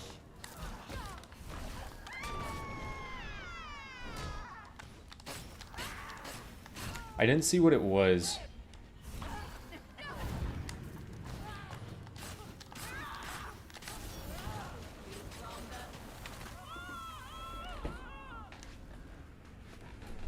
I think it was like 4,000 damage on Onslaught. Dude, Onslaught isn't ever worth it. It's not ever worth it. I don't know where I placed it on the tier list that I just recorded. I think I said it was really, really low. I might, when I edit, place it lower if I placed it anywhere, if it was high at all. Like, I think it was in C tier. I think it was in front of something in C tier though, so I think I have to move it to the very bottom. I'm the last bitch you will ever see. She's like, I know you're inside playing this video game all day. I'm the last bitch you'll ever see.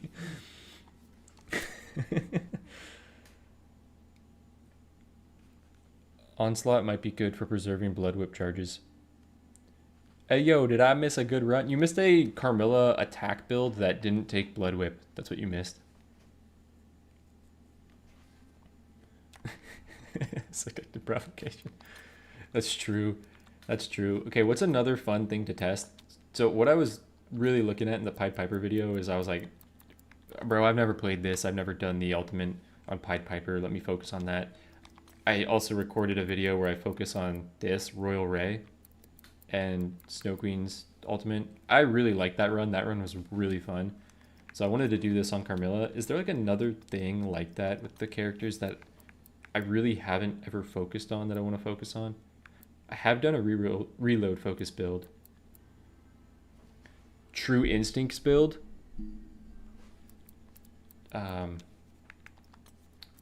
Is there anything in here that's just like really calling out to me?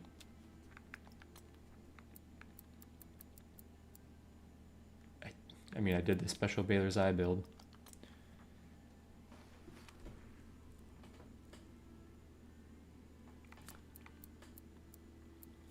Not really anything with Melusine.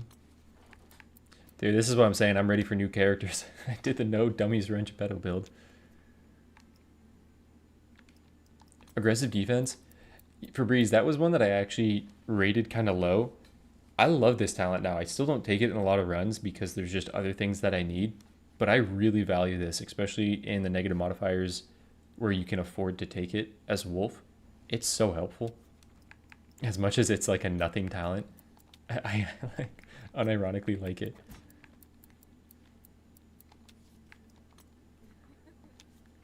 You know what? I'll why don't we just do a viewer run? Probably got time for one.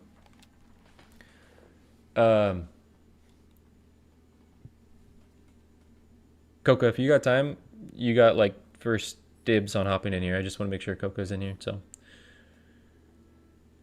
super fast Wukong. Oh, dude, that's true. I was thinking about doing the Ravenswatch races the other day. Like set the modifiers, set no timer, set double rerolls. And we just try to get the Ravenswatch race build where you have like Carmela with her defense, Snow Queen with her defense. What other other characters are fun?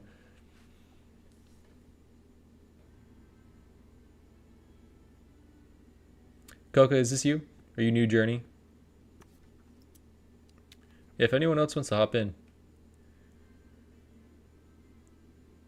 Magic carpet build. Considering buying this game, I heard it only has 3 chapters. Is it worth buying? So L, this game focuses a lot on like you really need to enjoy the combat of this game. If you enjoy the combat of this game, then I think this game is very worth it. There's not a lot of meta progression in this game like a lot of other roguelikes. I think it's very worth it. You'll beat this game very quickly, but you have all these characters to level up to level 9 and you'll unlock more talents with them in this game. It really just comes down to, do you enjoy the combat of this game? And if you do, then you'll play it for a long time.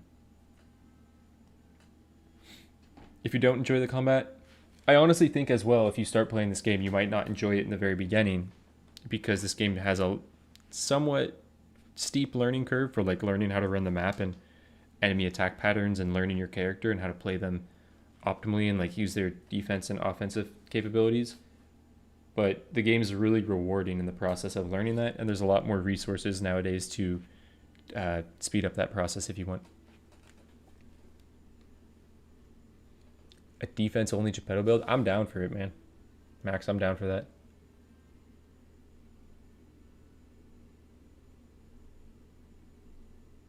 It's legit and I misjudged it. Video on it today. Nice, nice. I'm down to see that. Just did Carmela defense run. Yeah, Carmela defense run is so good. Just curious. I know it is Christmas Eve, so a lot of people might not have availability. We got Berman in here. Anyone else want to hop in?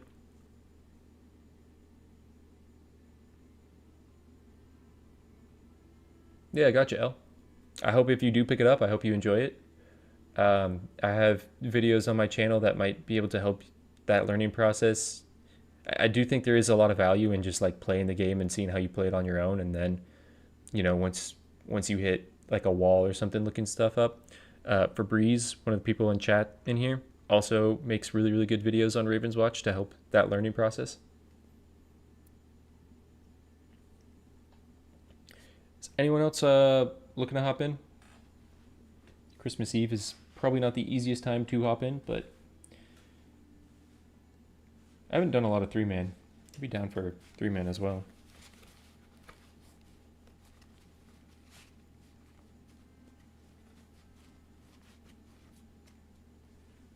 No, Tim's going to.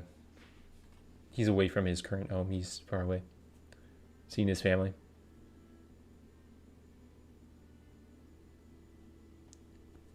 Also, are you guys? Let me open this. Coca and Berman, if you are in the Discord, I think one of you can already hear me, but go ahead and hop in the public one if you want. If you hop in the public, I can pull you in so you can hear calls right away. I got a sec. All right, nice. Yeah, let's get Febreze in here.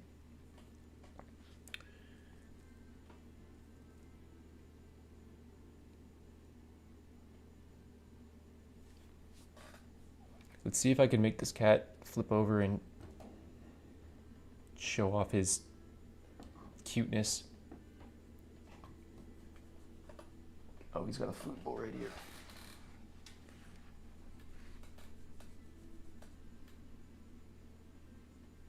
What's up, buddy? You see something out there?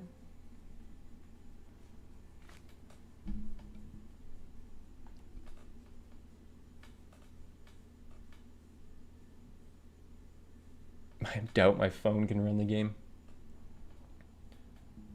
Orientation.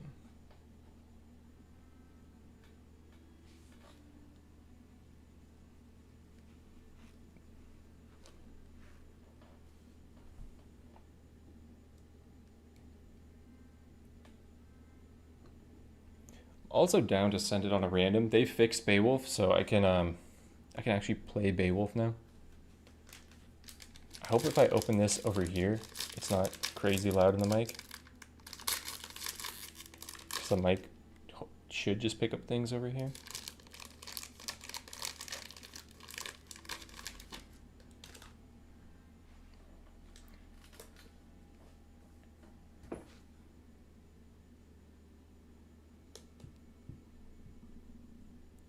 All right, I'm ready when you guys are. Go ahead and pick what you want for Breeze.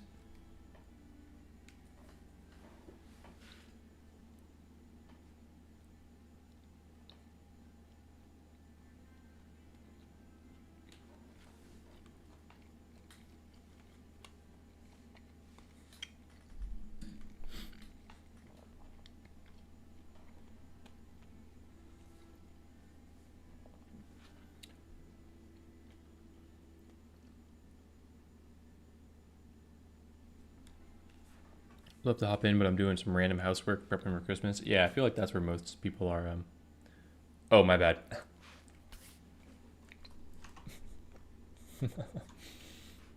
Thank you, Fabrice.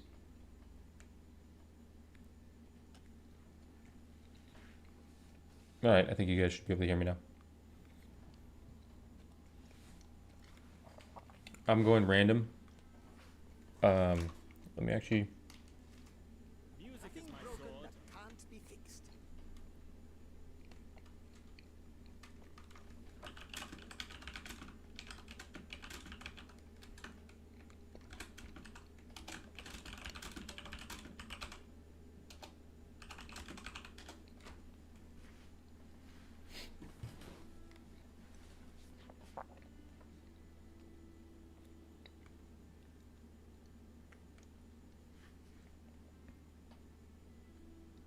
Yeah, no worries.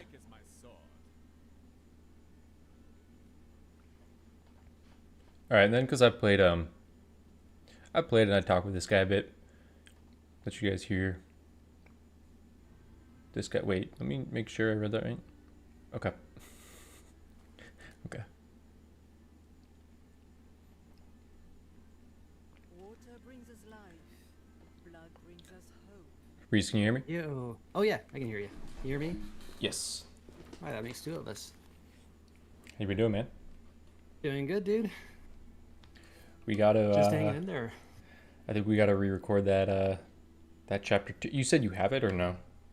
I had like the first half, but I had to dip out, so we'll probably need to record it. I mean, we needed to do chapter 3 anyway, so really it's just we're just iterating, right? We're just making it better and better.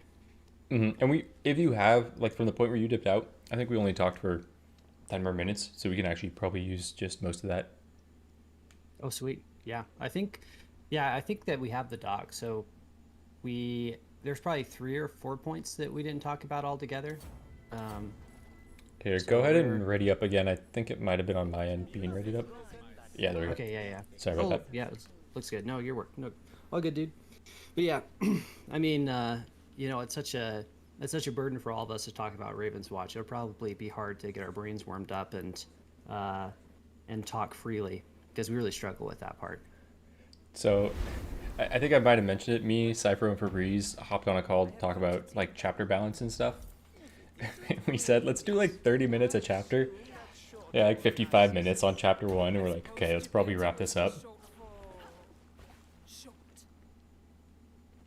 Damn, the Geppetto Yeah, pissed. I felt bad because I had to run partway through, but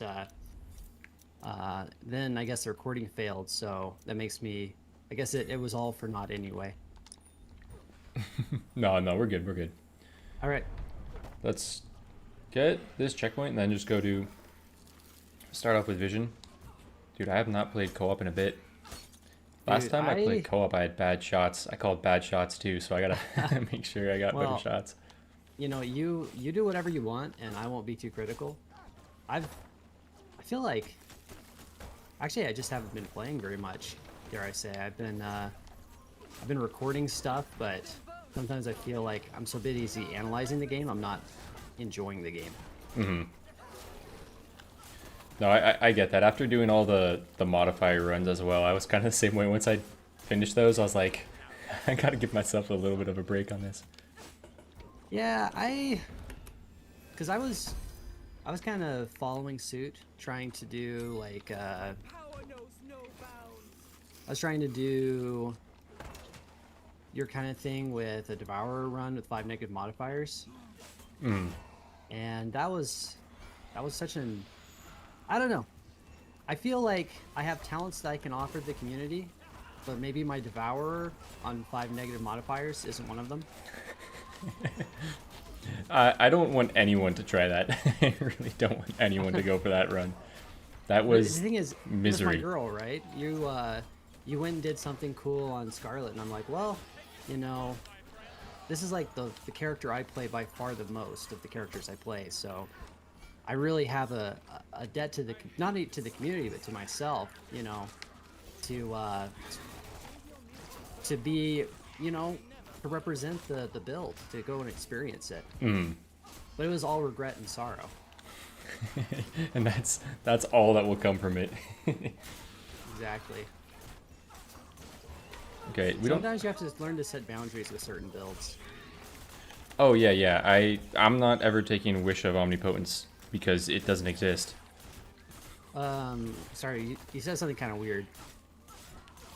Like you made a sound, and I was like, I don't know what that sound means. It does not compute. Oh, thank you for that. Oh god. Oh, I apologize. My dyslexia. I am and not familiar with the the origin of the name. Yeah. Alexander? Is that it? Am I reading that correctly? Yeah, let's actually come down over here. I really appreciate that. Thank you so much, though. Oh my god, dude, there's so many pigs. Oh my gosh, dude. Green camp. That's a green camp, by the way. That's I correct. will say though, Nice, I got it. pigs during the day are just such a pleasure. Pigs in the daytime is one of my favorite things to say whenever I record.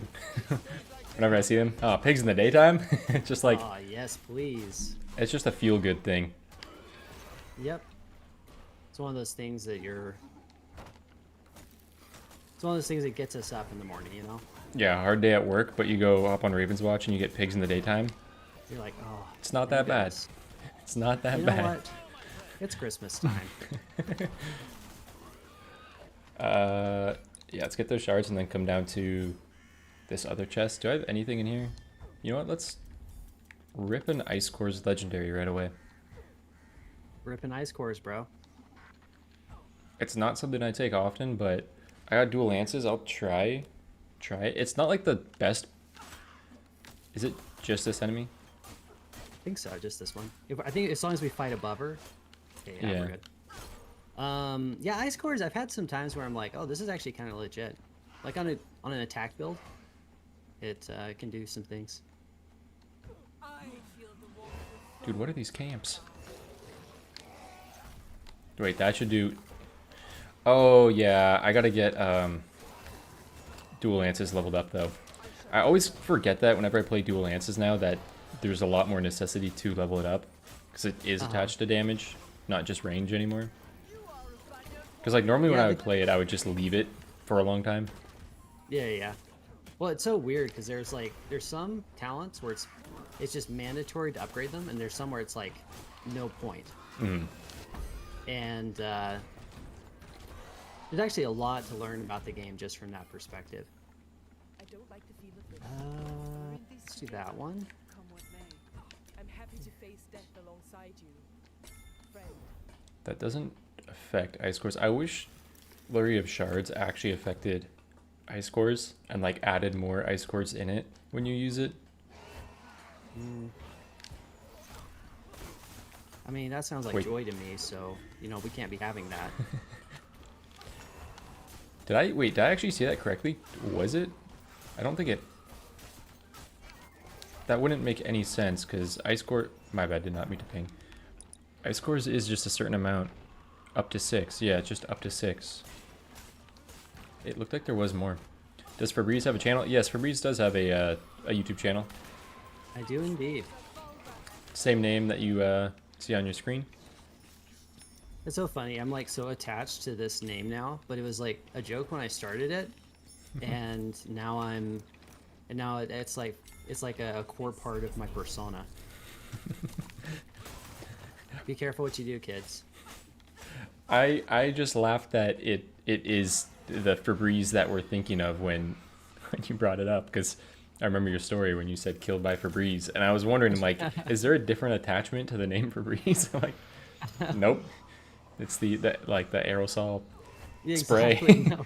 Oh wait, No, we can do this camp. It's not. We have straw, fortunately. Oh, okay. I actually had assumed that we had already started it, so I'm glad that we get to continue to do it, because if we didn't, then I had already invested a silly amount of time. Whoa. Why is there stuff here? Somebody... Yeah, let's get rid of this guy.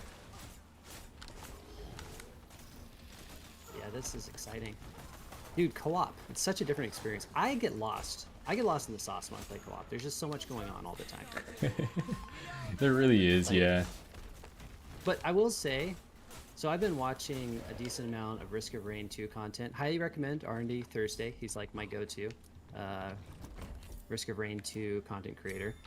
Oh, The thing is, I love Risk of Rain 2, but it is not as good of a co-op game. oh yeah, I can actually see that from the small time that I had with it. Well, it kind of has a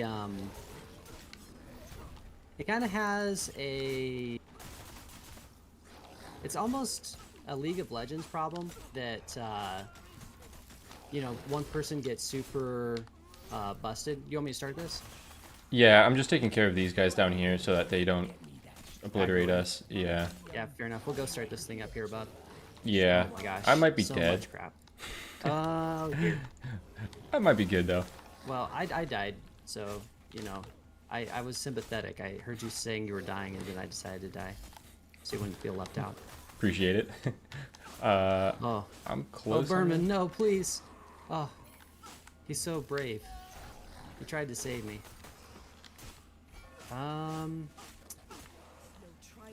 So how much Okay. are you guys gonna cost, and how much do I have? I have 50, and you're the only one alive. Okay, well, I guess I'm having to revive anyway. It's forcing Where it. where is the bodies? They are all in the middle of that awful camp. So, let's see. Oh dear. That was the most unfortunate route that I have ever seen. Okay, so we have two of us. I don't know if we. Oh, hold on. Maybe we can get you up. Incoming Oh, rock. did they interrupt you now? There we go. Sweet.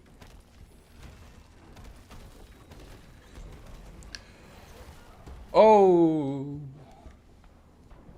That wasn't a good sound. That sounded like someone taking damage and maybe dying. that was a Surely bad that place wasn't. to. It's a bad place to. I mean, I had a lot more time to react to that route.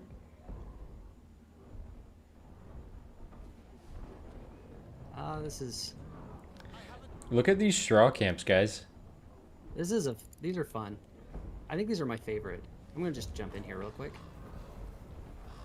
The thing about this is, this can happen in regular just co-op, but this Right. happens so often, and I know we talked about this in the video. That happens so often in Straw Quest.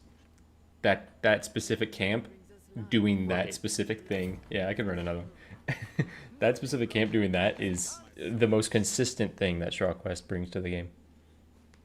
Yeah, the thing is, Straw Quest, we bag on it. Straw Quest has gotten better. But co-op is such a different creature. And it's funny too because I've been doing like 5 negative modifier runs. The amount of stuff going on the screen in the 4-player co-op at Nightmare and all the enemies aggro in, like you're looking at 30 plus enemies all on your screen at once.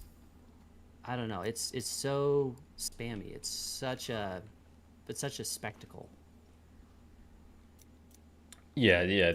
Having a camp like that. The thing is, if I was going like power build on Snow Queen and I had Hailstorm and Snowball or Shattering Blast or something, I would love that camp. You get so much experience so Oh, yeah. quickly because she can handle stuff like that.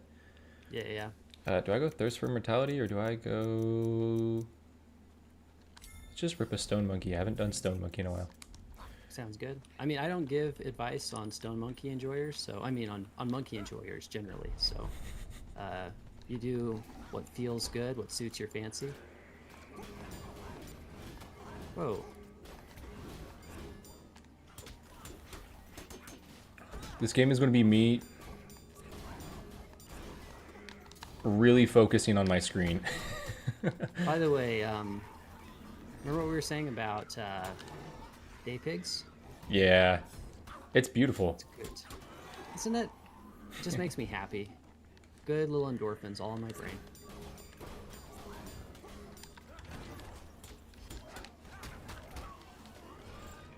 Yeah, I am hunched during this run so that I can actually see what's going on and make sure I get all these parries off. Dude, hunch activated. Let's go. Okay, I'm getting the stand still in one spot build. Very nice. I've gotten Razor Tail both times as my second level. Oh, there you go. So I'm a fan of that. Actually, this is shameful to admit. I haven't run the cool Melusine attack build that we've heard so much about. Oh, you haven't tried it out yet? Yeah, I mean, the thing is, there's just so much going on, and so I just haven't had time for it till now. Oh, gotcha. Yeah, I mean, pick up waterlogging, give it a shot, get your stacks, get something like backwash so you can get more stacks easier. Whoa. So I need 10 more of these before I can truly stand still. Man, remember that time when we tried to get your Melusine to just be able to sit still and tank everything? Mm-hmm. That was magical. I have that recording. I thought, I didn't know if you were going to be using that on one of your, like, character discussions, because I Yeah, have I that was- video still. I was thinking about making it the background for one of our discussions, but then it never quite made sense. So if you want to put it out, I'm totally okay with that. I think your perspective would be more interesting anyway, because I was playing my Aladdin exist build, exist to exist. True. So your perspective. Probably just a better I missed the parry. well, thank goodness this isn't the straw camp, so we might actually be able to get you out. Yeah, Oh, shoot. there is a really unfortunate healer in this scenario. This is a crazy... That's a crazy revive. That might be one of the craziest revives I've seen. Okay, okay, okay. Let's chill, chill, see chill. all the attacks. There's the healer.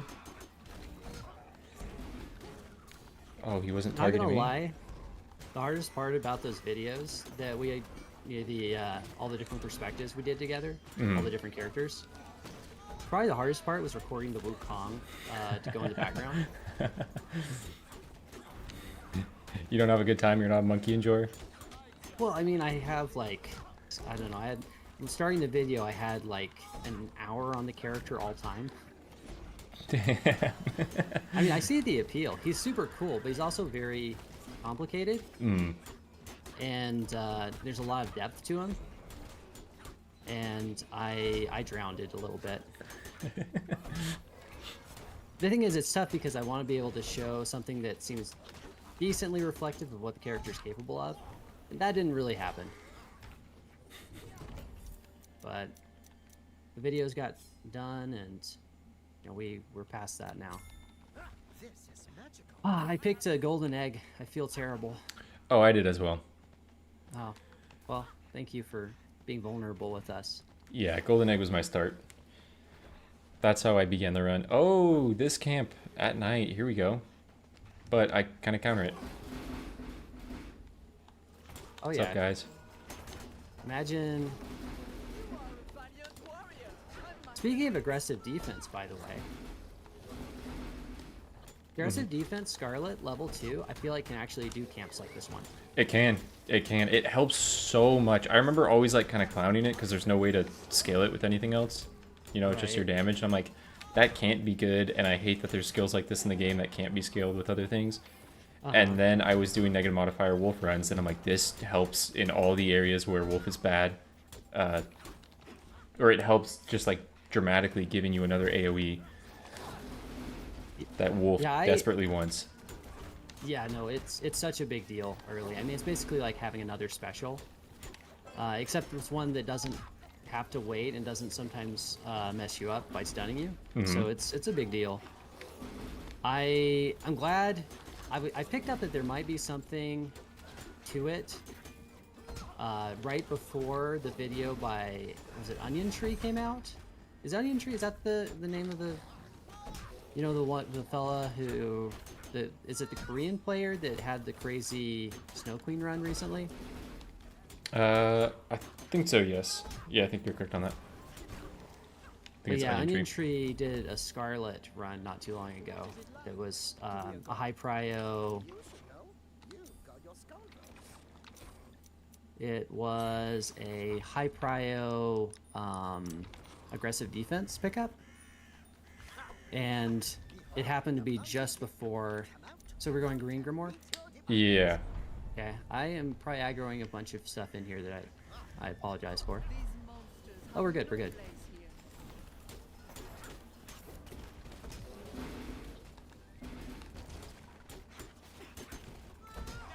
Dude, I don't know if I've ever actually played Stone Monkey in co-op. But you're saying they found something, or they were doing a run that had something with it? Just picked it up early, and it really helped the run out. And I actually started to record a video about aggressive defense around that same time. And then someone posted on one of my videos talking on our Scarlet video, like where we talked about Scarlet balance. Someone posted and said, "Hey, I think you guys neglected aggressive defense." And so it's funny because it crossed my mind before I talked to anyone about it, and then like 3 other places in the community all brought it up at the same time.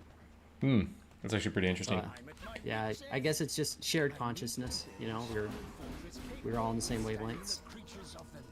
Yeah, the negative modifier runs, like the context of wolf being so difficult to find damage in certain camps, like the ghoul camps and stuff. Right. Realizing that it's really good starting damage, like it as a level 2 ability has pretty good scale to it. Yeah. Because I think it combined, I don't think it alone actually did kill the enemies, but it got them low enough that I wouldn't have to wait for a full another special, that I can kill both those enemies with just a like a defense and a special. And that's a big difference. And you can, I think, so I still think I would like to see a couple tweaks to it. I think it'd be cool if aggressive defense were, okay, imagine if it scaled off your attack, but it also procs your cloak crit, so that you have a vulnerable window after you use it. Mm-hmm. That would be, it would honestly probably be worse if you did that. Well, no, it'd be better in the attack build. It'd have a place in the attack build. But it would also shorten your cloak, and so there'd be times where you wouldn't want to take it as Scarlet, so it becomes a more situational pick. So I think that there are pros and cons there. You could, oh, we got you.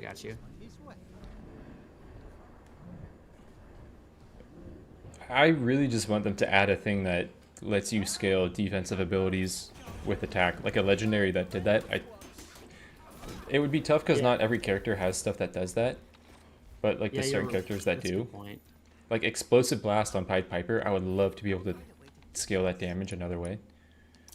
Dude, yeah, Explosive Blast is such a cool animation, but it's unfortunately not goated with the sauce.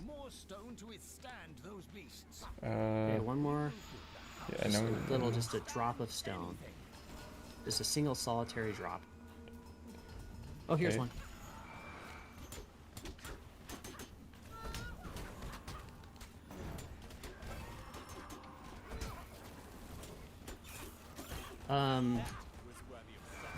I think that's also one of the, kind of the problems that Scarlet has in her design is, like, you think about the animation for, like, almost all of her animations that do more damage kind of have attack animation vibes. Yeah. No, they do. Like, aggressive defense is totally an attack animation. It's cleave 2.0. So there's not really an ability that you could switch over to scaling off of her power, for example, just because it doesn't look like it. The art is very attack locked. Mm. No, and that's one of the big issues I have with her power, is that her power doesn't do anything visually different for you. That again, it's just combo points or not for the most part. Right. And I wish there was something visually like, hey, you actually get to see something else happening here. Like you invested all these talents and now you get to have a different visual experience that looks like you're also doing more damage. That's one of the things that really stood out to me when I was playing Wukong, is he has so much variety in how everything looks, and I'm like, man, this is crazy. Imagine having a different animation experience every time you played a character. The same character. Couldn't be Scarlet. Man, I am such a... I'm so bitter. Like, here I am coming out on your screen, just talking about the character I'm not even playing. I've got Scarlet brain, dude. Scarlet brain. Oh no. Oh no. I don't think any. I mean, Water Life can be kind of nice. Let's go clear. Wishing well, probably. Yeah, let's do it. Part of it is that I've been like writing a model for Scarlet's damage, and so I'm thinking about everything in terms of how her kit works. So it's kind of messing me up. I missed that. Can't be missing that, Ace. Come on, bro. The people, they come to be entertained, to be bedazzled. Yeah, and I just take big smacks. I want Divine Palm. I really just want to stand still. I had, what's it called? Sacred Seal as an option, which helps me stand still, but I also had Fiery Golden Eyes. Whenever someone says seal this, seal like divine seal or whatever, do you picture an aquatic mammal? No, I don't. Oh. Missed opportunity. Voodoo doll, what? Started playing Path of Exile 2 and got stuck on a boss. Did it 20 times. It reminded me of when I first started Ravenswatch. Yes. I love when I get comments from people that are like, I had one of these recently where a person, you know, they just recently picked up the game and they're struggling with it. And I'm like, this is what you're supposed to feel. I'm like, don't worry. Like, don't be discouraged. The game isn't easy. It's not meant to be easy. And if you're watching gameplay from people that have been playing it for a bunch of hours, it's going to feel discouraging. And I'm like, you're probably chilling. Yeah, no, it's there's nothing wrong. It is hard. Just get that out of your system. And it is really fun once you do get the hang of it. Mm. So I think it's worth. Dude, I tried to get us a teepee, and I'm all the way across on the other side of the map. Okay, I'm coming.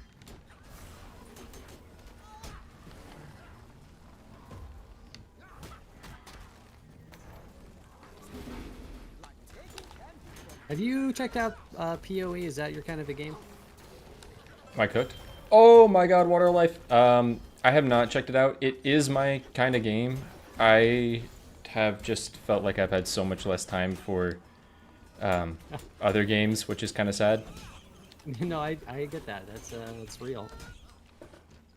Like every time I crack open Steam and I'm like, what do I want to do right now? It's like, well, it's kind of a lot of work to just have enough time in the game to make content. It's hard to just go and vibe out on stuff. It is. No, it definitely is. Let's go up this way to the chest because we can just go sneak those after. Yep, I agree.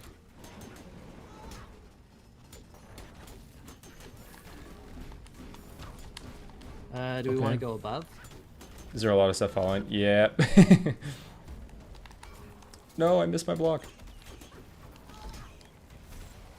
I got lucky. Oh no. How did I miss that block? They're almost cooked. Like two big guys in the middle are cracking. Yeah, I think we get this one in just a second. Yeah, I think you guys picked this up. I do have 8 seconds from. I have 6, 5. Okay, Nice. we got this. Okay, you're up. Yeah, Water Life was crazy in that last game. Okay, if you guys want to head to the left side after this, I can go try to sneak these. Oh yeah.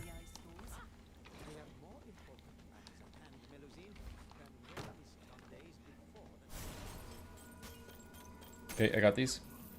Yeah.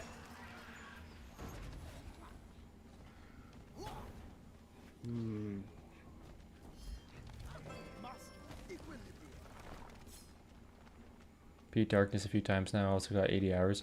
Yeah, again, that's completely fine pace. If you can teleport in here, we can start this. Yeah, I'm here. I was just waiting. That is completely fine pace on where you should be at in the game with having Feel just above. bought it.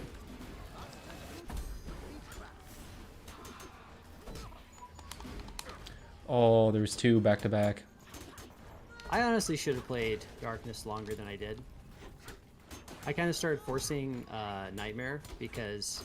Oh shoot, forgot my buttons. Because I felt like it was the...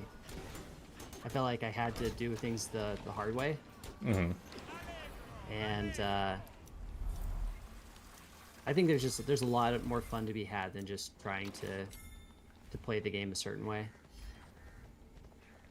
Now, unfortunately, I am stuck in that mentality, and when we have a new character drop, I will learn a new character in Nightmare and Yeah. be tempted to learn the character in 5 negative modifiers. You know, the thing is, I think it's a little different when you have like 400 or 500 hours in the game, or you know, a significant number more than that that's not going to be disclosed here, but it is actually in excess of the numbers I just referenced.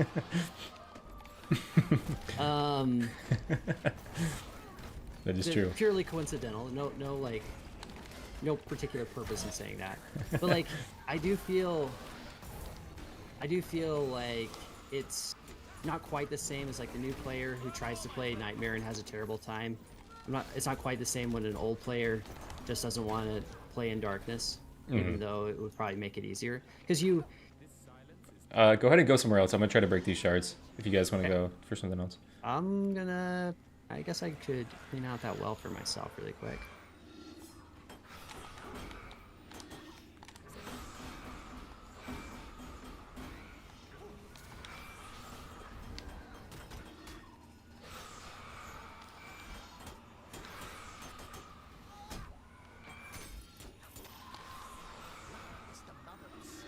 Okay, I probably had something that I wanted in my shop, but I think getting all those bands is better.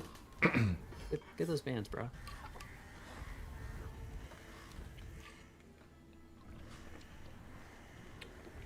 Yeah, that I did not know that slang until I came to your stream. Bands? Bands wasn't a thing, bro. Cultured me. Get that cheddar, get that bread, get that guap. Any of See, those? those ones, yeah, cheddar. Yeah, okay. Cheddar's a classic. Cheddar's actually probably older than either of us, I think, as an expression for money. Cheddar is... I played lacrosse growing up, and cheddar is used very, very frequently in lacrosse. Like, if you ever hit the top corners of the goal and it looks really cool, you say you hit top cheddar. Oh, interesting. Oh, I should have... I guess I'll just do this. Oh, I have a 1 in 3 on becoming Geppetto in Transfiguration, that's right. I have a 1 in 3 of a miserable Transfiguration, but I also have Melusine and Pied Piper, so I have 2 amazing opportunities as well. True. Oh, did you see how that works, by the way? Like, someone smart came to one of my Melusine video and explained how it prioritizes. Oh, there's a certain way it chooses? Yeah, so I think that you said, like, in a video, you're like, I've noticed it's more likely to pick characters who are players in the lobby. Mm-hmm. And the person who came in said, so the way that it works is at the start of every chapter,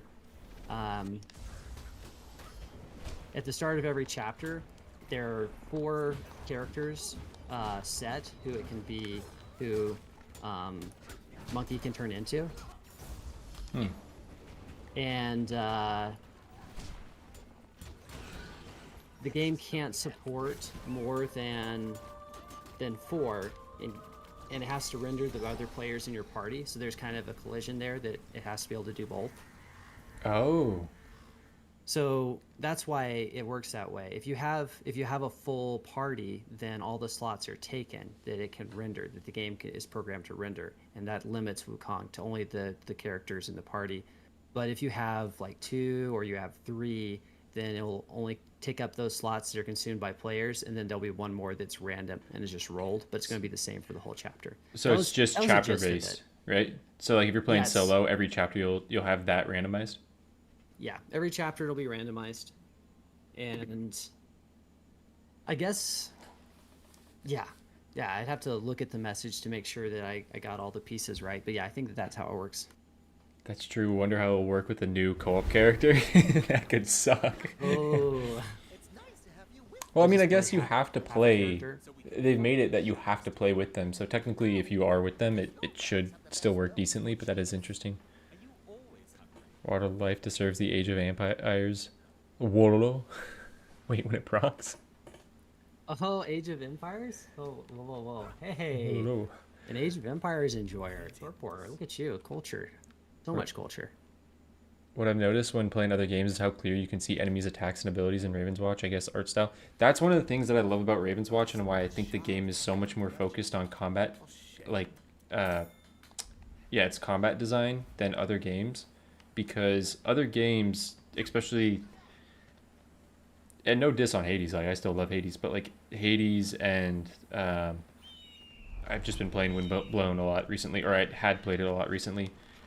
It's so much more focused on like spamming your dash ability, where Ravenswatch is so much more focused on like you need to see these enemy attacks, you need to see what they're doing and be able to react to them, because your dash is on like a delayed cooldown. It's not instant. and then they very intentionally give you a certain amount of iframes that you can use. And normally melee characters, you have more defensive options, just like normally on average. Where like Right. Piper, you just have your one defense, but you're not meant to be right in the middle of enemies as you're fighting them, for the most part. So I really Right. like it's so intentional with combat. Yeah, no, he's Geppetto is fake melee. He's not really melee. But I do really like that as well. And I talked a little bit about how overwhelming it can be in multiplayer with how many things are going on. Mm-hmm. But it's actually significantly better than most other games that do this. Mm-hmm. It's still a lot to process, but that's that. Have you tried? You haven't tried Sworn out yet, have you? No, I haven't. Sworn has a lot going on. I think Sworn, by the way, I think it's a fun game. Like I really do enjoy it quite a lot. But one of the things that they market it as is a co-op ARPG or Hades like, I guess, more so. And it's not as clear as Ravenswatch is. And it is in beta, so that'll probably get better and better, but it's really hard to make a game do that well. Mm-hmm.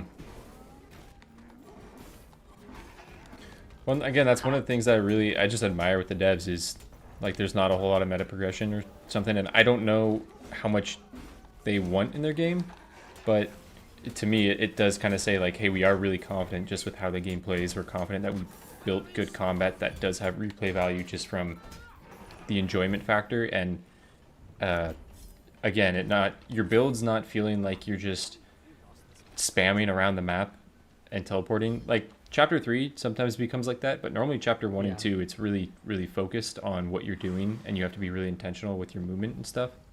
Right. And I really like that they have the confidence to say like, yeah, meta progression is just leveling up your characters. I mean, they could add more if they want, but I don't think it would really matter. I would mainly see it in like the outfits and stuff if they ever do it in the future. Yeah, I think I would be curious because I think that kind of stuff can be done well. I think that you can add complexity strategically, and meta progression is one way of doing that. Is this free?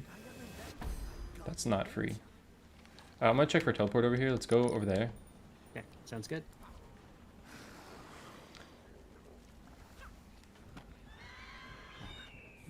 Yes, Tim will come to the rescue and will be on salary when new co-op characters come out. Unfortunately, he's paid in schmeckles, so. Dude, Schmeckle value going crazy right now. Yeah, he is down on them. He did say he needs schmeckles, but. Tim. Classic Tim. Dude, can I pull Divine Palm? I've been waiting on this all game. We have a Geppetto going insane right now. Yeah, dude. Burying like a boss. See, it's funny because I feel like I'm always super chatty when we hop on, and it's so funny because the regular gameplay is not like this at all for me. Mm-hmm. But we keep playing with all these cracked people that abstract away the difficulty for me. So I agree with this. Max said they got 4 power damages, so that is kind of going in. I should have done Oh. this a lot sooner. Baylor's eye time. Probably should have done that, but it's okay. Did I have a yeah, let's go to that. Did I have a reroll in the shop? I did. Can I Divine Palm? There are double fine. heals right in the front door.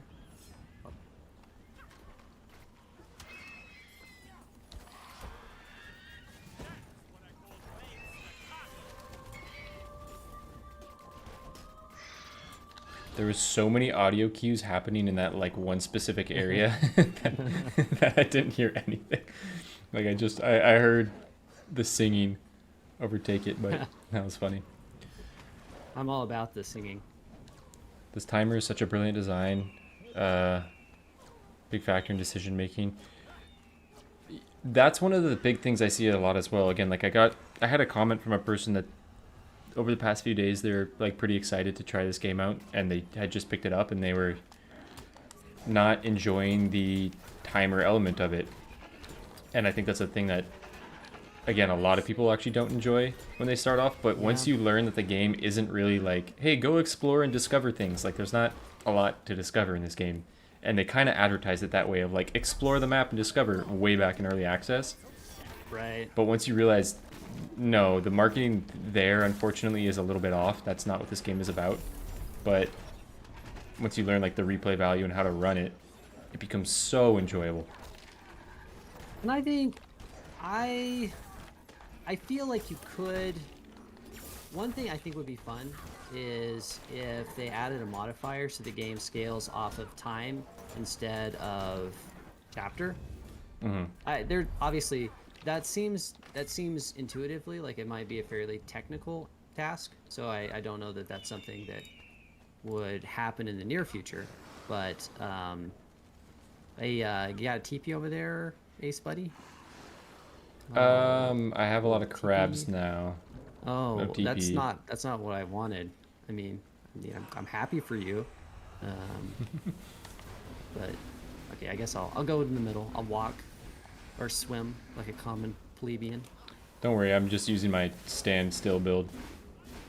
Oh, thank goodness. But yeah, I think it'd be cool if there were a modifier that would scale the game off of. I'll just stand here for a second. They would scale the game off of time, so the enemies, and that's the way that Risk of Rain 2 does it. I think that would make it approachable for a lot of other people, but it also add additional constraints, right? And I don't know if it'd be better or worse. I think the core game is designed with a different thing in mind, which is great. Nothing wrong with that. But I also don't know that there's prescriptively only one right way to enjoy the game.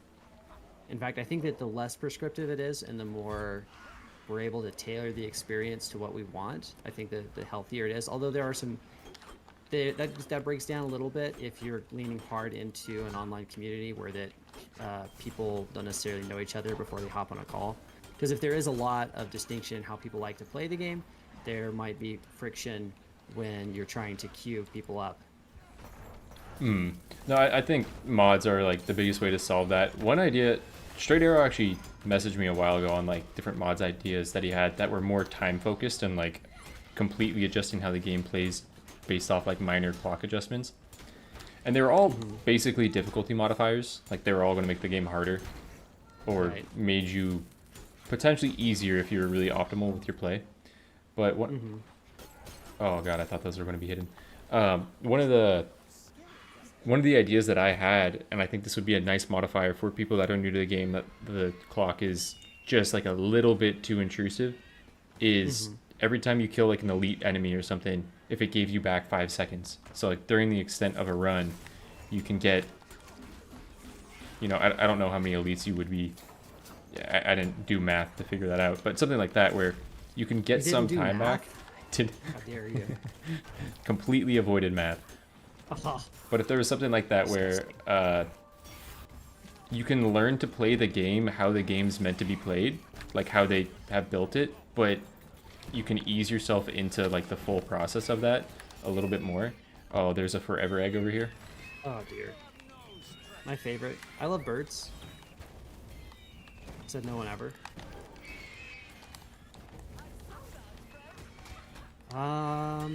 Was that shards? That was shards. We're good, right? Yeah, We're good. Timer is what makes fights more exciting. People should... Yeah, no, I agree, because when you go into like a key boss or a side quest boss and you're like, I have a minute, 18 seconds left or whatever on this, and you pull it off in that time, it's a lot more rewarding to do that. Let's keep going and then come back to that.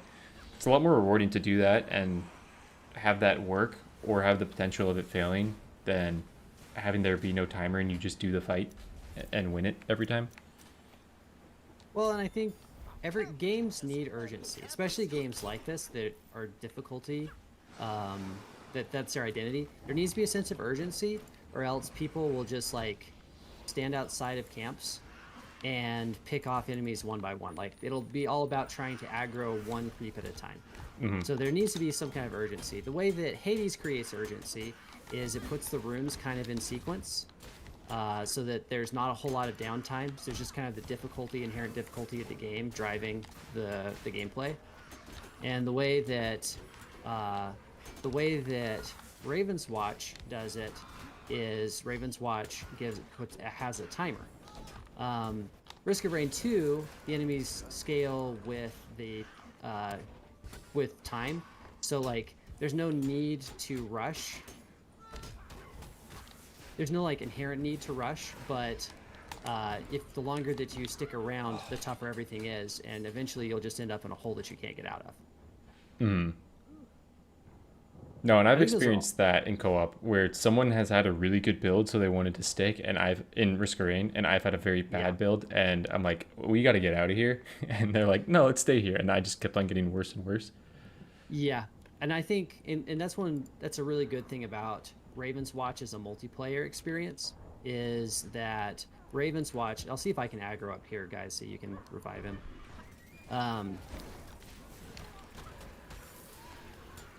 Ravenswatch, because XP is shared, you don't end up with those situations as often, but they're very common Right, I got in they're very common in Risk of Rain 2.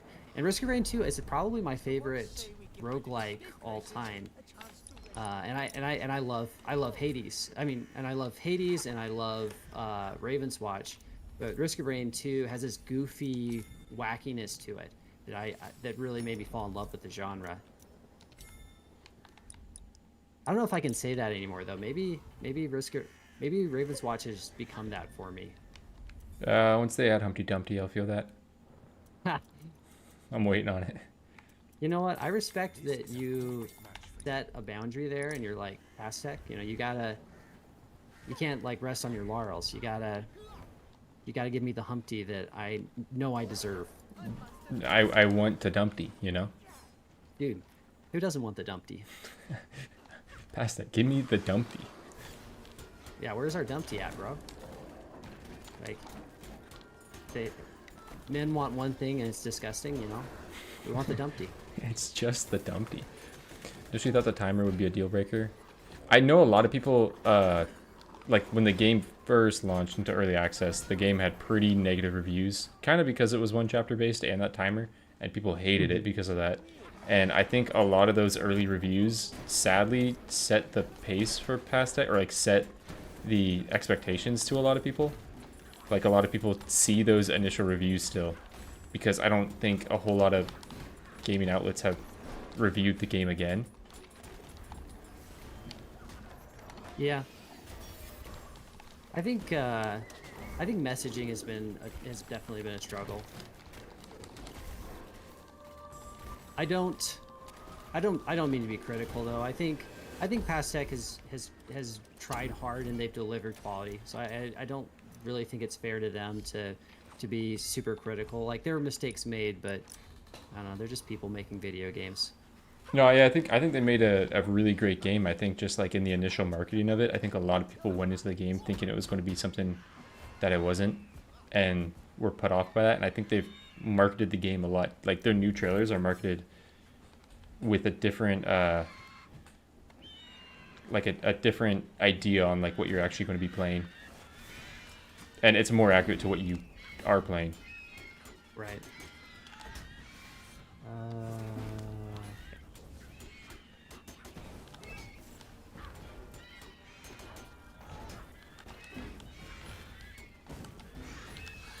Punch too early.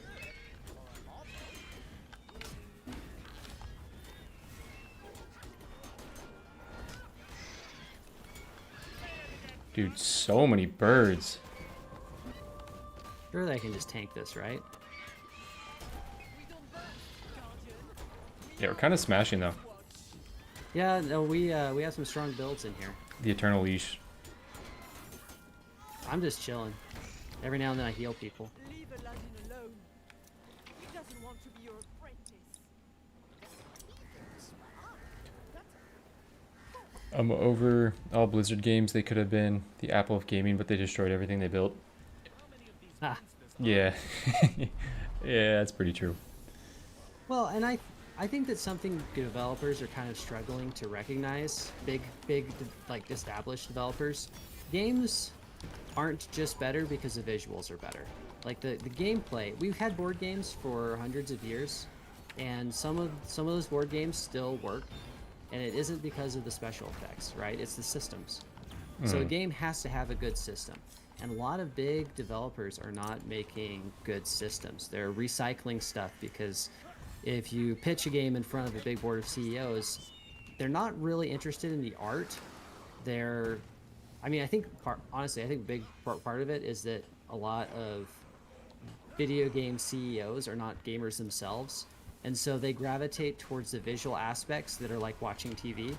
And watching TV is, you know, obviously, I love film. Film is cool stuff, but video games are system. They're system driven. Oh, are we still fighting out there? I didn't know if we'd be able to get in, or like I was still in combat over there. I think that you aggroed them off of me, and so I was able to get in because of your sacrifice, and I just walked through the door blindly. So, that's a little my bad. No, we're chilling. We're chilling. I think with the time now, maybe we. I mean, we can Maybe still get we the can money do in it. there. Yeah, let's get money. I'm all about getting money. Yeah. Yeah, we can take the yellow well too. Finish it up. Yeah. If you need that, go ahead and get that. I'll try to get the money in here. I've already completed that. Oh, Geppetto. I'm really excited to see this Geppetto build.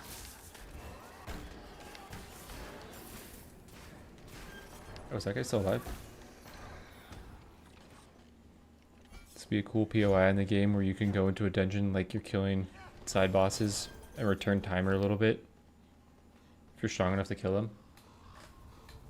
Yeah, that could actually be a cool idea in the base game. That would be really weird to balance, but that could be interesting. Like, there's that new Astral, whatever it is, the thing where you can get rerolls, where you can get some talent upgrades or reset your talents. If they just said like, get a minute and a half back, that would change so much of the game. Though I don't know if they could do something like that. Yeah. Let's go. I don't know. Oh no, dang it. Oh, sad. I always have mixed feelings about those kinds of systems too, because it's kind of at what point are you just not playing the game anymore, you know? Mm-hmm. But here I am advocating things that would be, you know, pretty radical departures from the way that it's designed so far. So what do I know? Play the game, however, you know. If it this isn't a moral imperative here.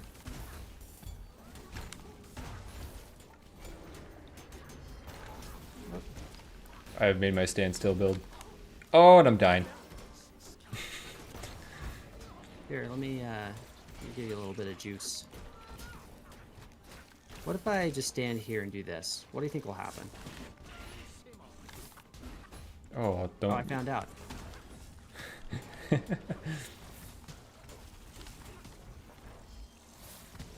Where is your body? Oh, you're up. Okay. Nowhere in particular. Oh, that's my bad.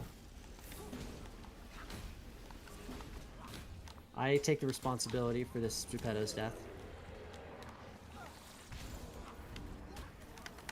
I had something Okay, to my do with build it. does nothing. Oh, here we go. That flute, though. Oh my god, I could not see the, the floor at all. I think Geppetto was in that same situation. Pied There's nowhere Piper. to stand. Your own team's negative Okay, modifier. there we go. Just can't see anything when you play. Someone's got to give these nerds a reason to try, you know? Whoop.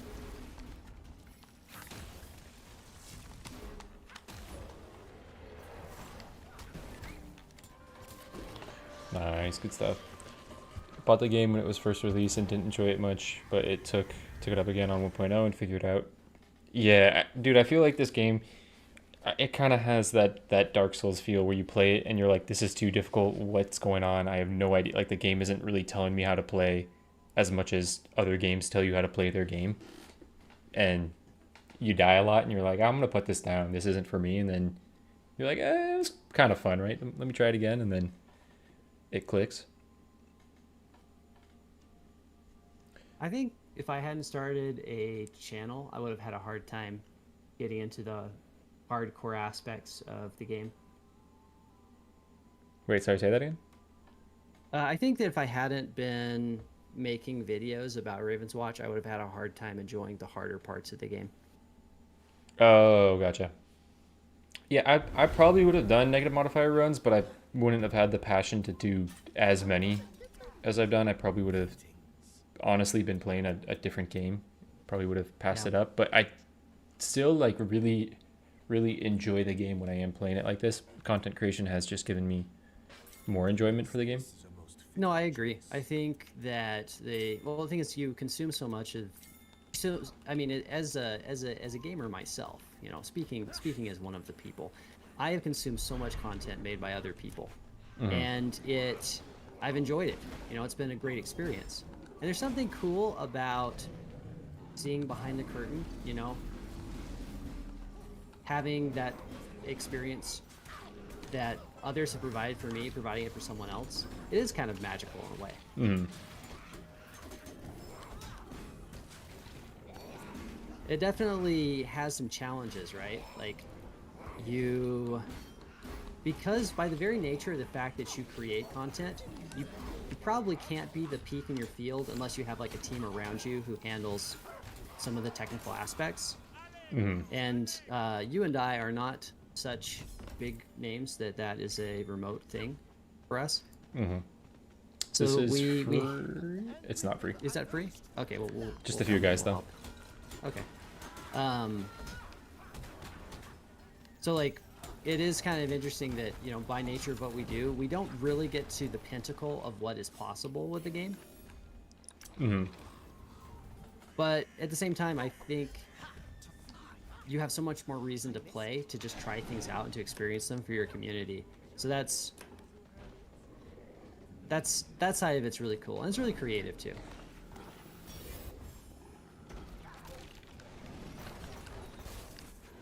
Here, how about a little bit of that? Well, and then like one of the biggest factors with this game is I was always just looking for a co-op game that could do what this game was doing. Right. And mainly from their prior game, Curse of the Dead Gods, I was like, I want that game in co-op. And then like a year later, after playing Curse of the Dead Gods, I saw that this game was coming out. I'm like, oh, cool. That's like the exact people that I wanted to make that game too. Yeah, that makes sense. I still need to check out Curse of the Dead Gods. I was thinking of doing a stream of Curse of the Dead Gods, honestly. I have a capture card. I have used it a long time ago because I have it on PlayStation. So I was thinking, like, if I ever decide to figure out how to get that working on stream, I might do a Curse of the Dead God stream. I am going to get clapped, though. I am not. It sort of translates, but I think that game's so much harder. It's so much more unforgiving. Yeah, it's funny because so much of the fan base came here because of Curse of the Dead Gods. Like some of the OGs, that was their pathway drug. And I think I actually bought it on Steam like when it was on sale not too long ago. It's in my to-do list. No, I think you'll have a good time with it. I think there is a lot that you'll be like, damn, this is tough, because healing does not come nearly... It's like, healing is not forgiving in that game. Like, taking damage is a lot worse. Just for, like, what it means. Like, to get back to a certain threshold is going to take you a lot longer. Right. And RNG is a lot heavier. Like, getting good builds and what you want is quite a bit harder. And you have curses that can nerf you, and the RNG of, like, what curse you get can, like, drastically just... It can just stop your build completely. But I like the game quite a bit. Curse of the Dead God stream would be cool. Yeah, I'll think about that and potentially get that set up. I've been talking about Shape of Dreams. Been playing it with a friend. Not too much. Combat is very cool and MOBA like. That game has so much balance in all of like its memories and essences. Memories are essentially your character's abilities, and then essences are like modifiers to them. I guess kind of like magical objects, but you attach them to an ability. The game has so many and so much balance to it for it being a very early access game that I'm really impressed with everything that it currently has.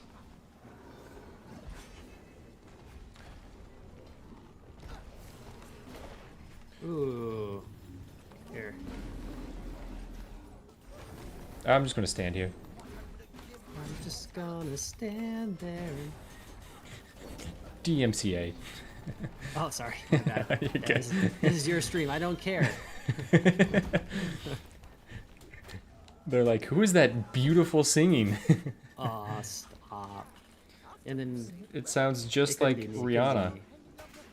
Yeah, that's most likely to be Rihanna is what I was voted in high school.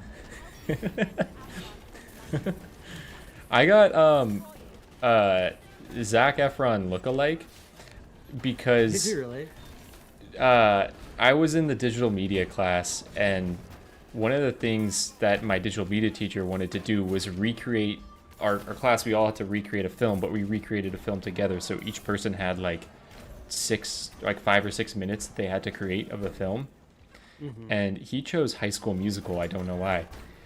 And he wanted to use some people in the class as the main cast for ease of having actors for everyone. Right. And I was planning on cutting my hair and had long hair. It kind of Zac Efron-esque of that time period, you know, like old Right. school Justin Bieber type look. Yeah, yeah.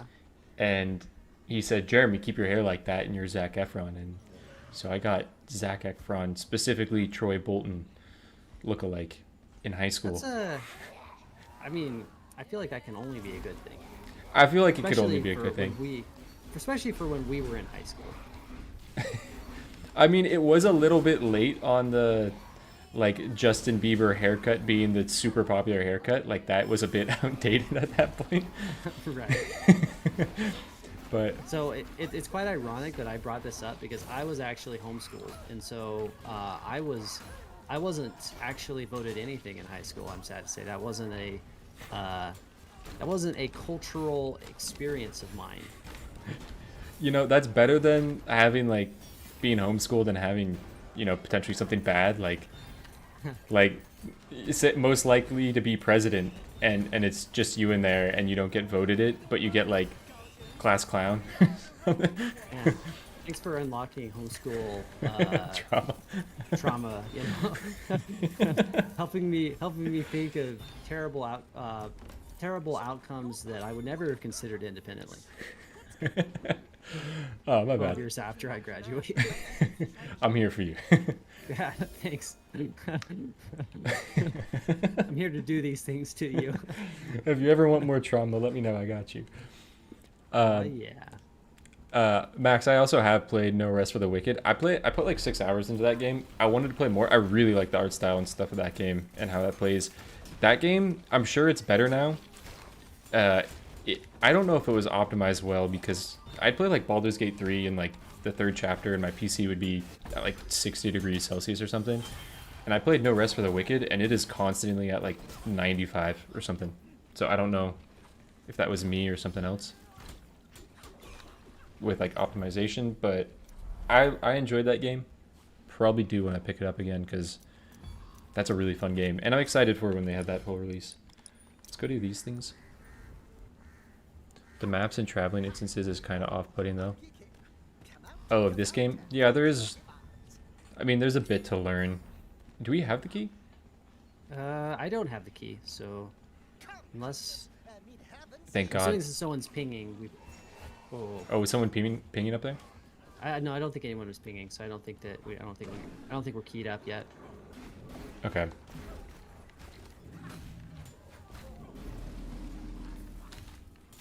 You know, something I've been thinking about. So I was watching a bunch of Risk of Rain 2, and the content creator is my go-to in that community is R&D Thursday, and dude's basically basically just a comedian who's the whole time, right? His flow is so solid. And I was thinking, like, we can't quite pull. Oh, I got caught watching. We can't really quite do that as easily with Ravenswatch. I think it's a lot harder to have that kind of free flow and be present with your chat because the nature of the game is so mechanically demanding. Although I think maybe you're getting there a little bit, because I feel like your flow in your streams has gotten better as time has gone on. Thank you, I But appreciate I don't it. know if it'll. Oh, of course, dude. But I don't know if we'll ever be quite what the Risk of Rain 2 creators are able to do, just because the game is, you blink and you're dead. Oh, yeah, yeah. It is a thing that I have kind of recognized is sometimes in this game it is very hard to read a chat if I'm not playing single player, and that's why I like to have the normal Tuesdays where I do play solo. Let's go check this other side. Just gonna grab checkpoint over here. But I like to have those days where I can actually read and talk with chat more, and then the days where it's more focused on viewer runs. Because a lot of times, like, where are... There's Spy Piper. Alright, go crazy, buddy.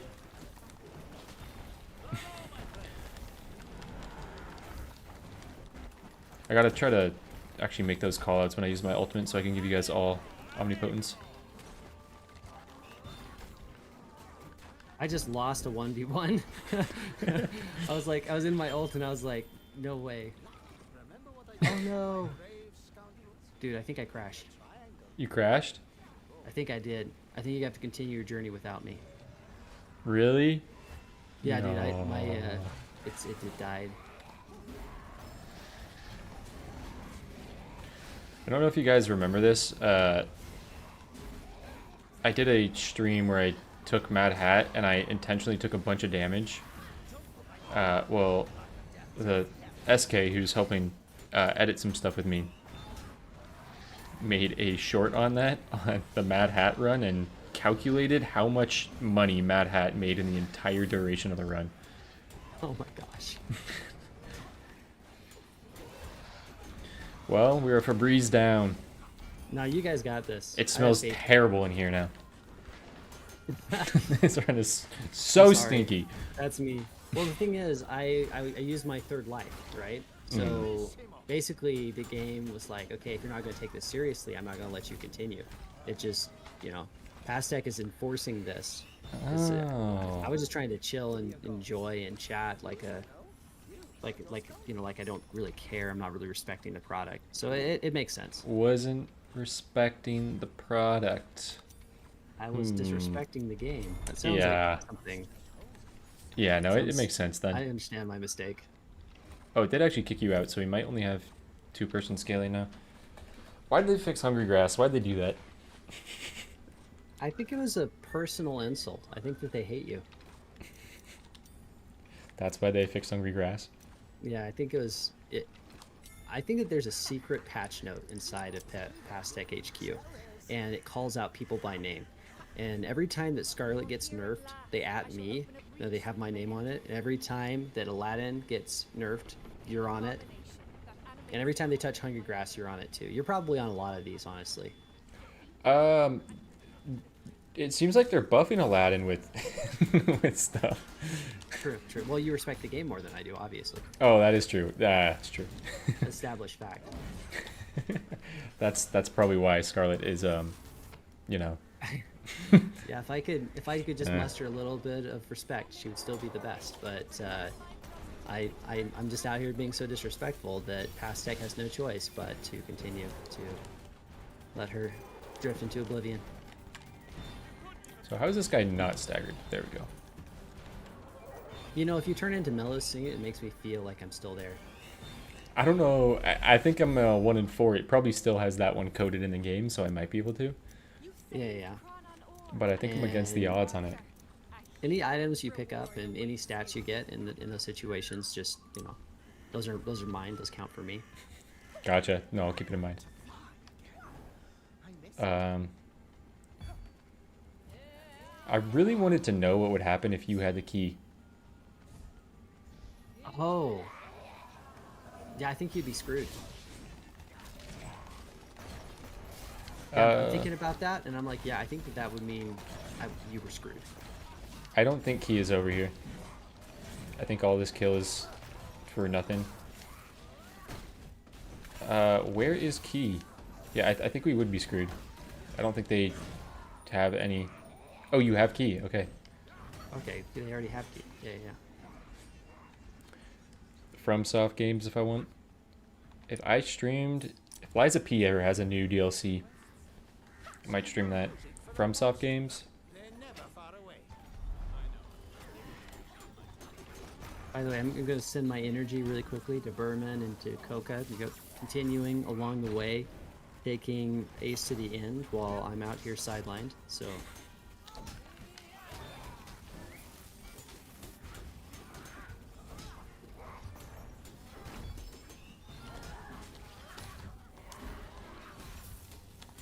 Does that reach me? It doesn't reach me. She doesn't go for me? man, she doesn't go for you. I take that kind of personal if I were you. You're just gonna sit there and let that happen.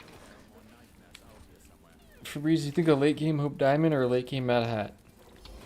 I would say the Mad Hat would look cooler in the end menu because we don't see it as often. I thought you were gonna say like on my head. The Mad Hat would be Also true. We need characters. We need characters to start looking visually different depending on the item you pick up. So Mad Hat, you get a little top hat. Hope golden Diamond, egg. you get some bling around your neck or something. Exactly, some bling, some bands. Maybe? Some bands. Can we get some bands? Can Leprechaun my coin, characters just, like, stop leaf looking coins. broke? So, things are different, right? Risk of Rain 2 was my pathway drug. Risk of Rain 2 is derpy, but in the best way. And so there's all kinds of visual things that the characters do. Like you actually do see every item on the character model. They'll be stuck to them sometimes. And it looks super whack. And yet it kind of works and it suits the vibe of that game. Ravenswatch is maybe a little bit more of a serious... Oh, dude, you're I me! know. In spirit. This is so magical. I think Ravenswatch is a little bit more serious in tone. And so maybe that doesn't work quite as well. That's another thing, like looping, right? Like in some roguelikes, you can loop. You can go through the stages over and over. And you don't have to confront the final boss at a certain time. And that's something that Risk of Rain 2 does really well. They probably would have a harder time in Ravenswatch because in Ravenswatch, the peril and the execution are so core to the gameplay and the identity. And also the boss fights.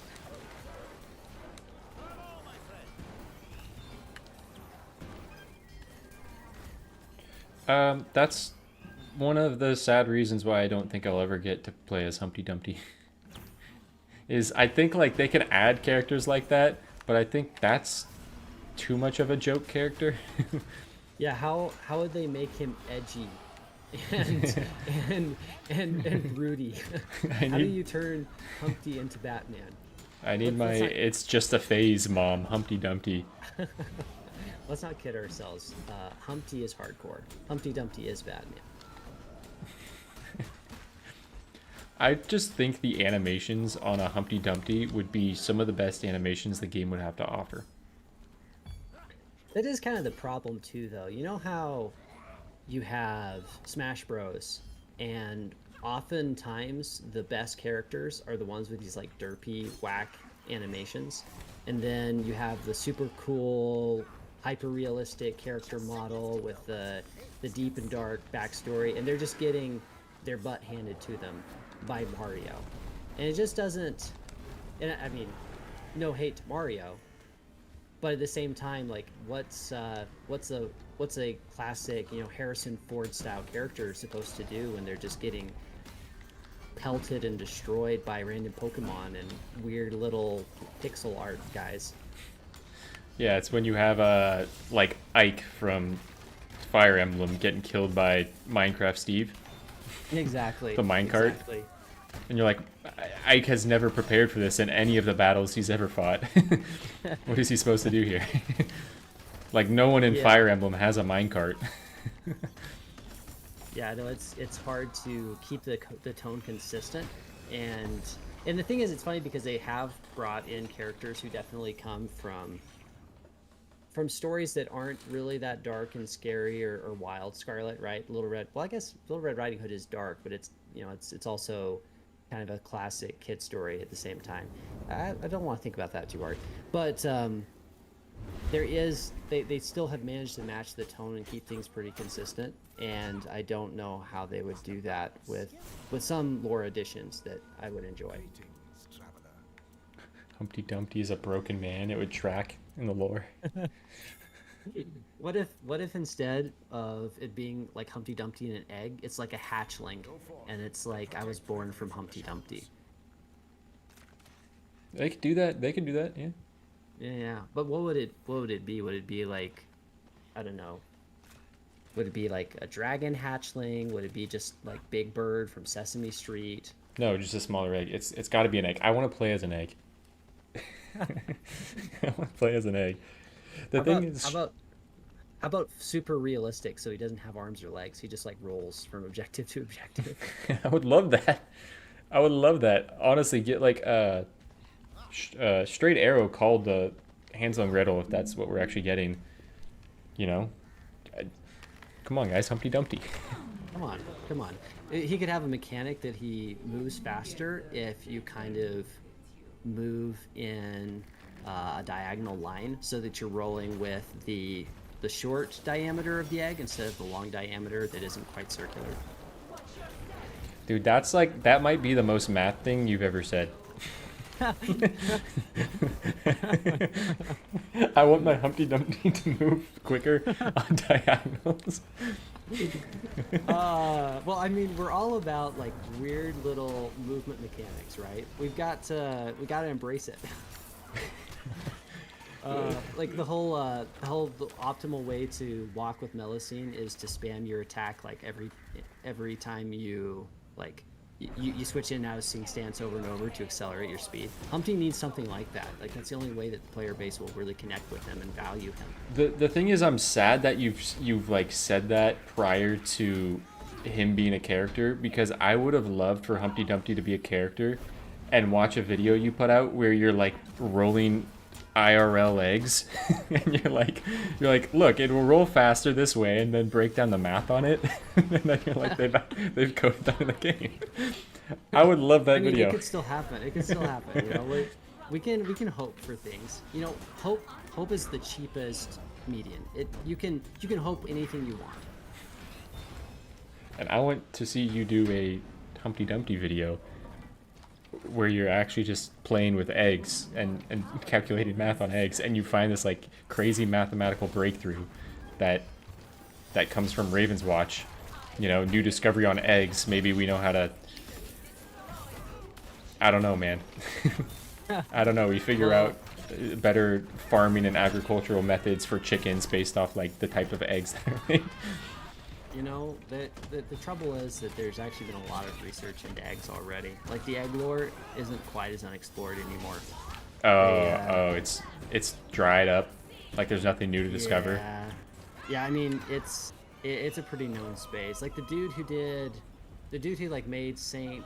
Peter's Cathedral. I think that his whole pitch was he took an egg. They were supposed to like suspend an egg to make it stand up, to build like a lattice work for an egg to stand on to show that they could make the cathedral. And the dude basically just took it and wrapped it on the bottom so it would stand by itself, and then he got the contract. So like egg related study and math and theory is pretty old right now. It's a Renaissance problem, and I think they've solved it. Hey guys, go ahead and subscribe to Fabrice. He's got a whole new egg segment coming up on his channel.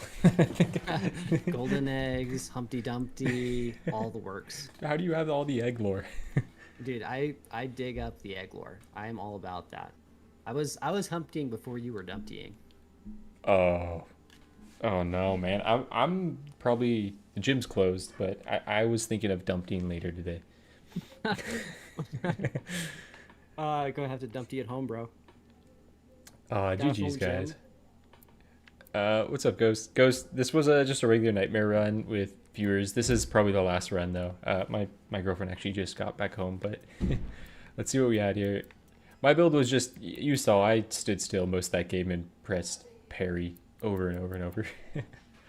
And I had a good time doing it. The Pied Piper, we had a Forsando Sniper Chorus. Great start. Got a low note Slater, nice. Carrying with a Vorpal Blade.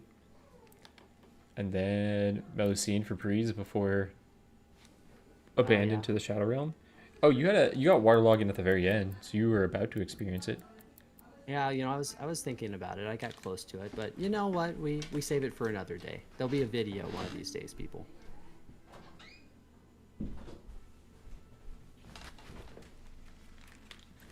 Yo, guys. Oh, dang, he's back. No, Dang it. no. My video is a couple seconds out of sync. I had my opportunity, dude. I was about to sell out big time. No more podcasts. No more podcast. I saw Tim do it once, and I was like, I gotta get in on this. Dude, 7 King of Clubs, Baylor's Eye on... Okay, Brave and Effigy and 1 Power Charge, but Nightmare Thorn with 3 Ravenclaws. Yeah, this is insane. That's Yeah, a the lot GP of is where power it's damage. at. That was Very awesome. nice. Good stuff. GG's. Good game, Coco. Good game, Max. Yeah, I appreciate you guys taking Ace to the end for me when I was such a, I don't know, just I stopped respecting the game. So thanks for carrying on the respect in my absence. Hey, it's been fun, Ace. Good to chat. Yeah, and we'll get together after the holidays again for the rest of that video. Yeah. Hey, yeah, have a good Christmas, dude. Hey, you too, man. Gee. All right, and yeah, that's probably gonna end it for me right now. I got to. Full girlfriend just got back, so gonna hang out with her, and I think her sister's here. But yeah, thank you guys for stopping by this stream. Sorry it's a bit shorter, but obviously makes some sense. Have another stream on Saturday. Do some viewer runs. Might have Tim back for that. Might not. I'm not sure how long he's going to be gone. But yeah, and then probably just Carmela tier list video coming out soon, and some other stuff. Some other non-challenge run modifiers, but next Tuesday, if you guys want to be here for the redemption of the Aladdin 7 negative modifier run, that's going down then, and I am going to the mountains to train for that one. Got something in store. All right, thank you guys for stopping by. Happy holidays, Merry Christmas if you celebrate. I don't know when Hanukkah is. I don't know. I think Hanukkah's already passed. But yeah, enjoy everyone. All right, peace out, guys.